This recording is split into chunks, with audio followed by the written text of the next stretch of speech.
தேவ சமூகத்தில் ஜெபிப்போம். பரிசுத்த பிதாவே, ஆசீர்வதிக்கப்பட்ட அருமையான மத்தியான வேலைக்காக நாங்கள் உண்மை ஸ்தோத்திரிக்கிறோம். அதுவரை எஞ்சியுள்ள நேரத்தையும் கதைகளுக்கு ஆசீர்வதித்தாங்க. தியானிக்கிற ஒவ்வொரு வித வசனத்தையும் கதைகளுக்கு ஆசீர்வாதமாக்கி தந்து அதை தொடர்ந்து இந்த சத்தியத்தினை மறைபொருள் சொல்லப்பட்டிருக்கிறவர் யார், சொல்லப்பட்டிருக்கிற சத்தியம் என்ன, இந்த ரகசியம் என்று சொல்லப்பட்டிருக்கிறது. இது ரகசியமாக ஒரு காலகட்டத்தில் இருந்தாலும் உங்களுடைய பரிசுத்த அப்போஸ்தலர்களுக்கு, உங்களுடைய பரிசுத்த தீர்க்கதரிசிகளுக்கு நீ வெளியரங்கமாக்கினீர்கள். நாங்கள் உண்மை ஸ்தோத்திரிக்கிறோம். எபேசியர் 3ஆம் அதிகாரம் முதல் 7 வசனங்களை நாங்கள் பார்க்கும்போது இந்த ரகசியத்தை அவர்களுக்கு வெளிப்படுத்தினார் என்று அவர் சொல்கிறார்கள். அதுவே வேதமான சத்தியங்களை நாங்கள் நிலைத்திருக்கிற பாக்கியத்தை தாங்க. தொடர்ந்து எங்களோட பேசுங்க, நடத்துங்க. எங்களுக்கு கர்த்தராகிய இயேசு கிறிஸ்துவின் விலையேறப்பட்ட நாமத்தில் ஜெபிக்கிறோம் நல்ல பிதாவே, ஆமென். பிரியமானவர்களே, இந்த நாளிலே ஒரு காரியத்தை சொல்லி அதை தொடர்ந்து உங்களோடு கூட இந்த சத்தியங்களை நான் பகிர்ந்து கொள்ள இருக்கிறேன். ஒரு முறை ஒரு சகோதரி விதமா சொன்னார், எல்லாமே சிலுவை பற்றிய உபதேசமாகவே சொல்றீங்களே, இதெல்லாம் ஏபிசிடி பிரதர், பாவ மன்னிப்பு, இதெல்லாம் ஏபிசிடி அப்படின்னு சொல்லி சொன்னாங்க. பொதுவா கிறிஸ்துவின் சிலுவையிலே நமக்கு கிடைக்கிற ஆசீர்வாதங்கள் என்னென்ன அப்படின்னு சொல்லி நீங்க ஆராய்ந்து பார்த்தீங்கன்னா, பாவ மன்னிப்பாகிய மீட்பு கிறிஸ்தவத்தின் அடிப்படை சத்தியம். பாவ மன்னிப்பாகிய மீட்பு, மனம் திரும்புதல், ரட்சிப்பு என்று சொல்லப்படுகிற அடிப்படையான இந்த சத்தியங்களை நம்ம அதில் பார்க்க முடியும். சிலுவையில் அறையப்பட்ட கிறிஸ்து மூலமாய் நாம் பெற்றுக்கொள்ள முடியும். பரிசுத்தமாகுதல் நம்ம எல்லாருக்குமே தெரியும். நான் கொஞ்சம் நீங்க வசதி இதை எடுக்கிற அவசியம் இல்லை, சொல்ல ஞாபகம் வச்சுக்கீங்க. நான் ஒரு முகவரியோட சொல்லிட்டு நான் செய்திகளை கடந்து போகிறேன். அதாவது கொலோசியர் 2ஆம் அதிகாரம் 12ஆம் வசனத்துல சொன்னது போல அங்க எழுதப்பட்டிருக்கு. 2:14 1:14 விரிவா சொல்லப்படுகிறது. குமாரனாகி அவருக்குள் பாவ மன்னிப்பாகி மீட்பு நமக்கு உண்டாயிருக்கிறது என்று சொல்லி எபேசியர் 1ஆம் அதிகாரம் 7ஆம் வசனத்திலையும் இவருடைய கிருபையின் ஐஸ்வரியத்தின்படியே குமாரனாகி இவருக்குள் பாவ மன்னிப்பாகி மீட்பு உண்டாயிருக்கிறது என்று வேதத்துல சொல்லப்படுகிறது. அது பாவ மன்னிப்பு கர்த்தராகிய இயேசு கிறிஸ்துவின் ரத்தத்தினால வருகிறது. சரி, இரண்டாவது என்ன வருது? ரோமர் 6ஆம் அதிகாரம் 22ஆம் வசனத்திலே நீங்கள் இப்போது பாவத்திலிருந்து விடுதலையாக்கப்பட்டு தேவனுக்கு அடிமையானதினால் உங்களுக்கு கிடைக்கும் பலன் பரிசுத்தமாகவும் முடிவு நித்திய ஜீவன் என்று எழுதப்பட்டிருக்கிறது. அவர் பரிசுத்தமாகுவதும் கர்த்தராகிய இயேசு கிறிஸ்துவின் சிலுவையின் மூலமாக கிடைக்கிறது. இதைத்தான் எபிரேயர் 10ஆம் அதிகாரம் 10ஆம் வசனத்துல 10:10 எபிரேயர் 10ஆம் அதிகாரம் 10ஆம் வசனம் உங்களுக்கு இங்க போடப்பட்டிருக்கு. இயேசு கிறிஸ்துவனுடைய சரீரம் ஒரே தினம் வெளியிடப்பட்டதினாலே அந்த சித்தத்தின்படி நாம் என்ன செய்யப்பட்டிருக்கிறோம்? அவர் பரிசுத்தமாக்கப்படுதல் அப்படிங்கிறது எதன் மூலமாக வருது அப்படின்னா, குமாரனாகிய இயேசு கிறிஸ்துவின் பலியை பற்றுகிற விசுவாசத்தினால்தான் அப்படின்னு சொல்லி வேத வசனமே நமக்கு திட்டவட்டமாக போதிக்கிறது. பூரணமாவதுன்னா அந்த சிலுவையின் மூலமாக தான். எபிரேயர் 10:14 வாசிக்கும் போது இவ்வளவு ஒரே பலியினாலே என்றென்றைக்கும் பொருளப்படுத்தி இருக்கிறார் என்று வேதத்துல வாசிக்கிறோம். அது மாத்திரம் இல்ல, ஜீவன், குமாரனை உடையவன் ஜீவனை உடையவன் என்று சொல்லும் போது வேதத்துல தேவன் தம்முடைய ஒரே பேரான குமாரனை விசுவாசிக்கிறவன் எவனோ அவன் கெட்டு போகாமல் நித்திய ஜீவனை அடையும்படி, அப்போ அவன் கெட்டு போகாமல் நித்திய ஜீவனை அடையும்படிக்கு அவரை தந்தவரில் இவ்வளவு உலகத்தில் அன்பு கூர்ந்தார். நித்திய ஜீவன் 2 விதமா இருக்கு. நமக்கு முன்பாக இந்த டேபிள் இருக்கிற இந்த வேதவசனம் நித்திய ஜீவன் தான். ஒன்றான மெய்தேவனாகிய உண்மையும் நீர் அனுப்பினவராகிய இயேசு கிறிஸ்துவின் அறிவது நித்திய ஜீவன் என்று வேதத்துல பார்க்கிறோம். அது மட்டும் இல்ல, இந்த உலகத்தை தாண்டி நமக்கு ஒரு நித்திய ஜீவன் ஒன்று இருக்கிறது. அந்த நித்திய ஜீவனுக்கு பிரவேசிக்கிறதுக்காக கிறிஸ்து இந்த பூமியிலே மனிதனாய் வெளிப்பட்டார், இயேசுங்கிற பெயரில் வெளிப்பட்டார் என்கிற வெளிச்சம் உண்டு. ஆக இது ஏபிசிடி என்று சொல்ல முடியாது. ஏன்னா ஆதி ஆமத்திலிருந்து சிருஷ்டிப்பிலிருந்து எல்லா இடங்களிலேயும் இந்த சிலுவையில் அறியப்பட்ட கிறிஸ்துவின் பாடுகள், மரணம், உயிர்த்தல்கள் என்றெல்லாம் முழுவதும் வெளிப்படுத்தப்பட்டிருக்கிறது. அநேக ஊழியக்காரங்க நமக்கு மறைச்சிட்டாங்க, என்னையும் சேர்த்தான் சொல்லுவேன், எனக்கும் மறைச்சிட்டாங்க, எனக்கும் சேர்த்து மறைச்சிட்டாங்க. நான் ஒரு மனால 2006ஆவது வருஷம் ஒரு பாஸ்டர் கீழே நான் சென்னையில இருந்தேன். 2006ஆவது வருஷம் ஒரு பாஸ்டர் கீழே ECH ஒரு பாஸ்டர் கீழே இருந்தேன். யாரும் எனக்கு சொல்லிக் கொடுக்கல. இது அது மட்டும் இல்ல, பல இடங்கள்ல இருந்து ஒரு காரியத்தையும் கற்றுக்கொள்ளவில்லைன்னு சொல்லணும். எதுவே சொல்லிக் கொடுத்தாங்க. ஆபிரகாம் இப்படிலாம் நடத்தினாரு, யோசேப்பு இப்படி நடத்தினார், அப்படி நடத்தினாலும் சொல்லிக் கொடுத்தாங்க. பிரியமானவர்களே, அவர்களில் கிறிஸ்துவின் ஜீவன் வெளிப்பட்டிருக்கு, கிறிஸ்துவின் சாலை வெளிப்படுத்தப்பட்டிருக்கு என்பதை அறிவதே நமக்கு நித்திய ஜீவனை கொண்டு வரும். பிரியமானவர்களே, ஒரு உதாரணத்தை சொல்லுங்க. எதுக்கு எடுத்தாலும் இயேசு அப்படின்னு சொன்னா, நான் ஒரு உதாரணத்துக்கு சொல்றேன். நீங்க இங்க பாத்தீங்கன்னா ஒரு கம்பி இருக்கும், இந்த தகர ஷீட்டுக்கு சைட்ல கம்பி இருக்கும். இது 2வது கம்பி. இந்த கம்பி தகர ஷீட்டை ஒட்டி இருக்கிறது சொல்றேன். 2வது கம்பி 3, 4, 5, 6, 7. அதே போல இங்கிட்ட ஒரு 7 கம்பி வந்துடும். பாத்தீங்களா, இங்க ஒரு அதுல ஒரு கம்பி, இங்க ஒரு கம்பி, இங்க ஒரு கம்பி. இது எல்லாத்தையும் பார்த்துட்டு இதுக்குள்ள எல்லாருமே புதையல் இருக்குன்னு சொல்றாங்கன்னு வச்சுக்கோங்களேன். எடுத்து தோன்றாங்க, இதுக்குள்ள தோன்றாங்க. இதான் சிருஷ்டிப்புன்னு வச்சுக்கோங்க. இது சிருஷ்டிப்பு, இது ஆதம், இது ஆதம், அது ஆபேல், அதுக்கப்புறம் நோவா, அப்புறம் ஆபிரகாம், இப்படி ஒவ்வொன்றா ஈசாக்கு, யாக்கூப், சொல்லி ஒவ்வொன்றாம வர்றாங்கன்னு வச்சுக்கோங்களேன். இங்க தோன்றும். இங்க தோன்றா ஒரு உதாரணத்துக்கு கரெக்டா அந்த ஒரே ஒரு பொருள் மட்டும் இருக்கு, ஒரே ஒரு பொக்கிஷன் மட்டும் இதுல இருக்கு, எடுக்கிறோம். ஒரு தங்க செம்புன்னு வச்சுக்கோங்க, தங்க செம்பு இருக்குன்னு வச்சுக்கோங்களேன். சரி, இங்க சிஷ்யபுரத்துல தங்க செம்பு இருக்கு, இது தோன்ற அடியில தோன்றது, அங்கேயும் அதே செம்பு தான் இருக்கு, சைஸ் எதுவும் மாறல, அதே செம்பு தான் இருக்கு. சரி, ஆபேலுக்குள்ள தோன்றுவோம் அப்படின்னு அங்க தோணுனா அங்கேயும் இதே செம்பு தான் இருக்கு, இதே தான் இருக்கு. அதுக்கடுத்து போற தோன்றாங்க, அங்க எங்க தோன்றி எல்லாரும் தோண்டி தோன்றா என்னதான் இருக்கு, அந்த ஒன்னேவும் தான் இருக்கு. வேற வருமானம் பார்த்தா வேற எதுவும் வரமாட்டேங்குது. சிருஷ்டிப்பு வேற எதுவும் செய்து வரக்கூடாது, வேற எந்த இதுவும் வர வேண்டாம். சிருஷ்டிப்பு தோன்றாலும் அங்க கிறிஸ்துவின் சாயல் இருக்கு.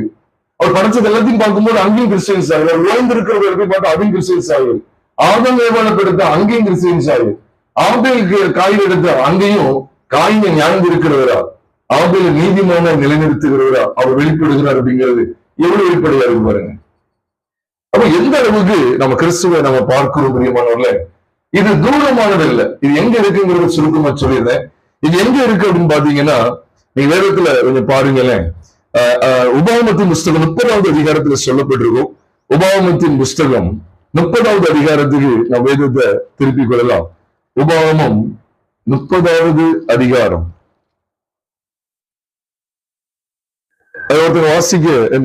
நானே வாசிக்கிறேன். 11ஆம் வசனத்திலிருந்து நான் வாசிக்கிறேன் பாருங்க. 11ஆம் வசனத்திலிருந்து, நான் இன்று உனக்கு விதிக்கிற கட்டளை பாருங்க. உபாகமம் 30வது அதிகாரம் 11ஆம் வசனத்திலிருந்து பாருங்க.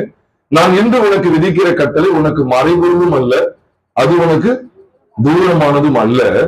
நாங்கள் இதை கேட்டு அதன்படி செய்யும் பொருட்டு எங்கள் நிமித்தம் வானத்துக்கு ஏறி அதை எங்களுக்கு கொண்டு வருகிறவன் யார் என்று நீ சொல்லத்தக்கதாக. அது எங்களுடையதல்ல.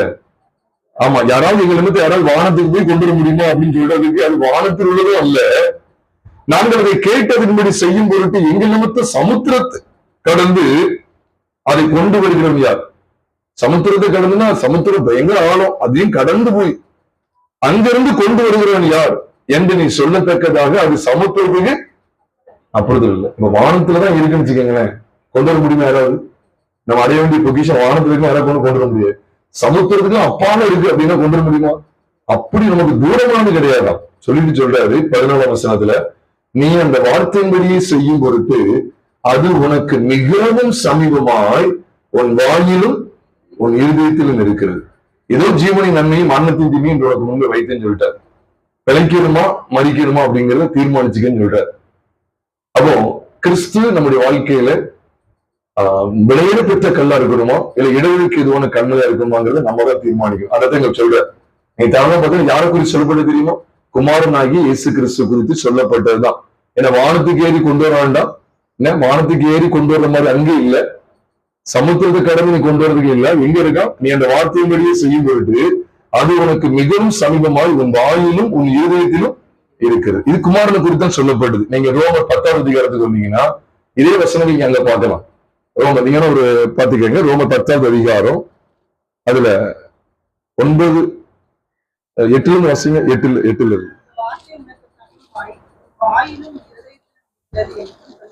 பாத்தீங்களா எப்படி சொல்றது? பாத்தீங்களா, இந்த வார்த்தை உன் வாயிலும் உன் உன்னுடைய என்று சொல்லுகிறதா. எங்க சொல்லுது? எங்க வாசிப்போம்? 30வது அதிகாரம் 14 பார்த்தோம். இது எங்கதான் இருக்கு? அவன் வாயிலும் உன் இருதயத்தில் தான் இருக்குன்னு சொல்ற. சமீபமா அந்த வார்த்தை உனக்கு செய்யமா. அப்போ அதுக்கு மேல நீங்க வாசிங்கன்னா 6ஆம் வசனத்துல இருந்து பாருங்க. விசுவாசத்தினால நீதியானது என்ன சொல்லலாம் பாருங்க. 2 புள்ளி வச்சிருக்கு. என்ன சொல்லுதா? கிறிஸ்துவை இறங்கி வர பண்ணும்படி பரலோகத்துக்கு ஏறுகிறவன் யார்? நீ கேட்க வேண்டாம். நீங்க யாரும் அவரை கூட்டிட்டு வர வேண்டாம், அவரே இந்த பூமிக்கு எழுதிட்டார், இறங்கி வந்துட்டார். அதுதான் சொல்றாரு. வானத்துக்கு ஏறுகிறவன் யாருன்னு உபாகமத்துல கேட்டார் பாத்தீங்களா? அப்ப இதுதான், இதே வசனம் தான் அங்கு சொல்லப்பட்டிருக்கு. அப்போ வானத்துக்கு ஏறுகிறவன் யார், அல்லது கிறிஸ்துவை மரித்தோரிலிருந்து ஏறுகிற பண்ணும்படி பாதாளத்துக்கு இறங்குறவன் யார் என்று உன் உள்ளத்திலே சொல்லாதிருப்பாயாக என்று சொல்லுகிறதும் அன்றி, இந்த வார்த்தை உனக்கு சமீபமாய் உன் வாயிலும் உன் இருதயத்திலும் இருக்கிறது என்றும் சொல்லுகிறது. இந்த வார்த்தை நாங்கள் பிரசங்கிக்கிற விசுவாசத்தின் வார்த்தையே. அது என்னதான்? அடுத்து பாருங்க, அந்த விசுவாச வார்த்தை என்னவெனில், குருடர் சுகமாவது அவருக்கு சப்பா நடப்பான்னு சொல்லல, கர்த்தராகிய இயேசுவை நீ உன் வாயினாலே அறிக்கையிட்டு தேவன் அவரை மரித்தோரிலிருந்து எழுப்பினார் என்று உன் இருதயத்திலே விசுவாசித்தால் ரட்சிக்கப்படுவார். நீதி உண்டாக இருதயத்திலே விசுவாசிக்கப்படும், ரட்சிப்பு உண்டாக வாயினாலே அறிக்கை பண்ணப்படும். அப்போ 6ஆம் வசனம் என்ன போட்டிருக்கு? விசுவாசத்தினாலும் நீதிதான் சொல்லிக்கிட்டு இருக்கான். நீங்க அங்க பாத்தீங்கன்னா மோசே சொன்ன மாதிரி தெரியும். ஆனா இங்க போட்டிருக்கு விசுவாசத்தினாலும் நீதியானது என்ன சொல்லுது? கிறிஸ்துவ ஏறிவரப்படும்படி பரலோகத்துக்கு ஏறுவீங்கன்னு கேட்க வேண்டாம். அவரை பாதாளத்திலிருந்து, அவர் மரித்தோரிலிருந்து வெளியே கொண்டு வர்றதுக்கு யார் பாதாளத்துக்கு இறங்குறது யாருன்னு கேட்க வேண்டாம். அவ்வளவு கஷ்டமானதுதான் இல்ல, அது தேவன் செஞ்சுட்டார். விசுவாசத்தா போதும். அதனாலதான் அவர் சொல்றாரு, இந்த வார்த்தை உனக்கு சமீபமாய் உன் வாயிலும் உன் இருதயத்திலும் இருக்கிறது என்றும் சொல்லுகிறது. இந்த வார்த்தை நாங்கள் பிரசங்கிக்கிற விசுவாச வார்த்தை. அப்போ நீங்க நல்லா கவனிச்சு பாருங்க, நீங்க அவ்வளவு தெளிவா இருக்கு, அவ்வளவு தெளிவா இருக்கு. உபாகமம் 30வது அதிகாரம் 11 இருந்து பார்த்தோமே, 12, 13 பாருங்க. மேலையும் போக வேண்டாம், கீழையும் போக வேண்டாம். என்ன செய்யலாம்? உனக்கு மிகவும் சமீபமாய் உன் வாயிலும் உன் இருதயத்தில் இருக்கு. புரியுங்களுக்கு வாயும் இறுதி, இந்த ஒரு ஜான் பாருங்க, ஒரு ஜான் தான். வாயும் இருதயமும் ஒரு ஜானுக்குள்ள இருக்கு. வாயும் இருதயத்தின் தேடி எங்க போறீங்க? எங்கேயாவது போகணுமா? நம்ம வாங்கி நம்ம இருதயத்தின் தேடி எங்கேயாவது போகணுமா? இருக்கிற இடத்துல இயேசு கிறிஸ்துவினுடைய பாவங்களுக்காக மரித்தா, அவருடைய விளையாட பெற்ற ரத்தத்தினால் நான் நீதிமானாக்கப்படுகிறேன். அவருடைய பலி எனக்கு என்ன காண்பித்து கொடுக்கு? அவருடனே கூட என்னுடைய ஆதாம், என்னை நாசப்படுத்த நினைக்கிற பாவத்தன்மை கொண்ட, ஒட்டுமொத்த பாவத்தன்மை கொண்ட ஆதாம் சிலுவையில் அறையப்பட்டிருக்கிறான். இதை நான் விசுவாசித்து அவர் மரித்தார், 3ஆம் நாள் உயிரோடு எழுந்தார்னு சொல்லி நான் விசுவாசிக்கணுமா? அது என்ன வேண்டாம்? விசுவாச வார்த்தை என்ன? வாயில இருதயத்திலும் இருக்கு. உதாரணத்தை தெளிவா சொல்லியாச்சு. அது என்னன்னு சொல்றாரு? மரணத்தையும் ஜீவனையும், நன்மையும் தீமையும் வைக்கிறார். அப்போ இதுதான் நாங்க பிரசங்கிக்கிற வார்த்தைன்னு பவுல் சொல்றதுக்கு காரணம் என்ன அப்படின்னா, நம்ம எல்லாருக்குமே தெரிஞ்சிருக்கணும். 2 கொரிந்தியர் 2வது அதிகாரம் 2வது அதிகாரம் 14, 15, 16, 17 வரைக்கும் நான் பார்க்கும்போது வேதம் சொல்லுகிறது, கிறிஸ்துவுக்குள் எங்களை எப்பொழுதும் வெற்றி சிறக்க பண்ணி எல்லா இடங்களிலேயும் அவரை, எங்களை கொண்டு அவரை அறிகிற அறிவின் வாசனை வெளிப்படுத்துகிற தேவனுக்கு சொத்து. அப்ப எல்லா இடங்களிலேயும் என்னதான் இந்த ஏபிசிடின்னு சொன்னாங்களே, எல்லா இடங்களிலும் எதுவும் பேசுவாங்க? ஏபிசிடி தான். எல்லா இடங்களிலேயும் கிறிஸ்துவுக்குள் எங்களை, கிறிஸ்துவுக்குள் எப்பொழுதும் எங்களை வெற்றி சிறக்க பண்ணி எல்லா இடங்களிலேயும் எங்களை கொண்டு அவரை அறிகிற அறிவின் மேன்மையை வெளிப்படுத்துகிற, அந்த அறிவின் வாசனையை வெளிப்படுத்துகிற தேவனுக்கு ஸ்தோத்திரம் என்று சொல்ல. அது அடுத்த வருஷம் எப்படி இருக்கு? ரட்சிக்கப்படுகிறவர்களுக்குள்ளேயும் கெட்டு போகிறவர்களுக்குள்ளேயும் நாங்கள் தேவனுக்கு என்று கிறிஸ்துவின் நற்கந்தமாக இருக்கிறோம். ரட்சிக்கப்படுவதற்குள்ளே ஜீவனுக்கு எதிரான ஜீவ வாசனை வந்துட்டார். ஜீவ வாசனை ஜீவன். கெட்டு போடுவதற்குள்ளே மரணத்துக்கு எதிரான மரண வாசனையாக இருக்கிறோம். இவர்கள் நடப்பிக்கத்தக்கவையா சொல்றாங்க. நாங்கள் அநேகரை போல கலப்பாய் பேசாமல் கிறிஸ்துவுக்குள் தேவ சந்நிதியில் துப்புரவாகவும் தேவனால் அருளப்பட்ட பிரகாரமாகவும் கிறிஸ்துவுக்குள் தேவ சந்நிதியில் பேசுகிறோம். இதை சொல்லிட்டு தான் அடுத்து ஆரம்பிக்கிற 2 ஊழியம் இருக்கான். மோசையின் ஊழியம், புதிய பாட்டுக்கால ஊழியம், பழைய பாட்டுக்கால ஊழியம். அப்ப நம்ம புரிஞ்சுக்கணும், அநேகரை போல கலப்பா பேசக்கூடாது. அப்ப எப்படிதான் பேசணும்னா அடுத்து பேசும்போது சொல்றாரு, பழையது மரணத்துக்கு எதுவான ஊழியம், ஜீவனுக்கு எதுவான ஊழியம். அவர் பவுல் என்ன சொல்றாரு? நாங்க 2 வாசனை வெளிப்படுத்துறோம். அதைத்தான் உபாகமம் 30ஆம் அதிகாரத்திலையும் பார்த்தோம். இதோ மரணத்தையும் தீமையையும், அன்னைக்கு ஜீவனையும் தீமையையும் மரணத்தையும் நன்மையை வைக்கிறேன். அவருடைய பொருள் என்ன தெரியுமா? மரணத்தையும் ஜீவனையும் தீமையையும் நன்மையை வைக்கிறேன். இதுதான் எடுத்துக்கலாம். அப்போ அப்போஸ்தலர் ஊழியங்கள் இதுதான், கிறிஸ்துவை வெளிப்படுத்துறோம். இதை நீங்க பற்றி கொண்டா ஜீவன், அவரை விட்டுட்டோம் அப்படின்னா அது நமக்கு மரணம். அதனாலதான் பாவத்தின் சம்பளம் மரணம், தேவனுடைய கிருபை வரமும் நம்முடைய கர்த்தராகிய இயேசு கிறிஸ்துவினால் உண்டான நித்திய ஜீவன் என்று ரோமர் 6ஆம் அதிகாரம் 23ஆம் வசனத்துல வாசிக்கிறோம். இன்னைக்கு நான் சொல்ல இருக்கிற ஒரு முக்கியமான காரியம் என்ன அப்படின்னா, எபேசியர் 3வது அதிகாரம் 3வது அதிகாரத்துல நம்ம காலையில தியானிச்சோம். 3வது அதிகாரம் 3ஆம் வசனத்துல உடன் சுதந்திரர், உடன் சுதந்திரர். அதை தொடர்ந்து ஒரே சரீரத்துக்குள்ளானவர்கள், வாக்குத்தத்தம் அப்படிங்கிறத பார்த்தோம்.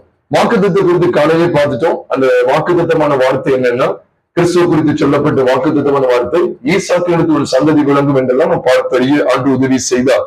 இந்த உடன் சுதந்திரர் அப்படின்னு சொல்லும்போது வேதம் என்ன சொல்லுகிறது? இந்த உடன் சுதந்திரர் என்று சொல்லும் போது எபேசியர் 1வது அதிகாரம் 6ஆம் வசனத்தை ஒரு வாசிக்கு கேட்கலாம். எபேசியர் 1வது அதிகாரம் 6வது வசனம். தம்முடைய தயவுள்ள சித்தத்தின்படியே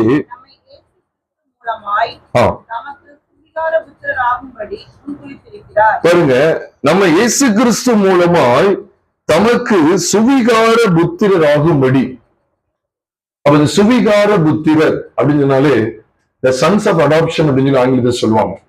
அதாவது என்னன்னா, தத்தெடுத்து எடுக்கிற பிள்ளைகள், தத்தெடுக்கப்படுற பிள்ளைகள்.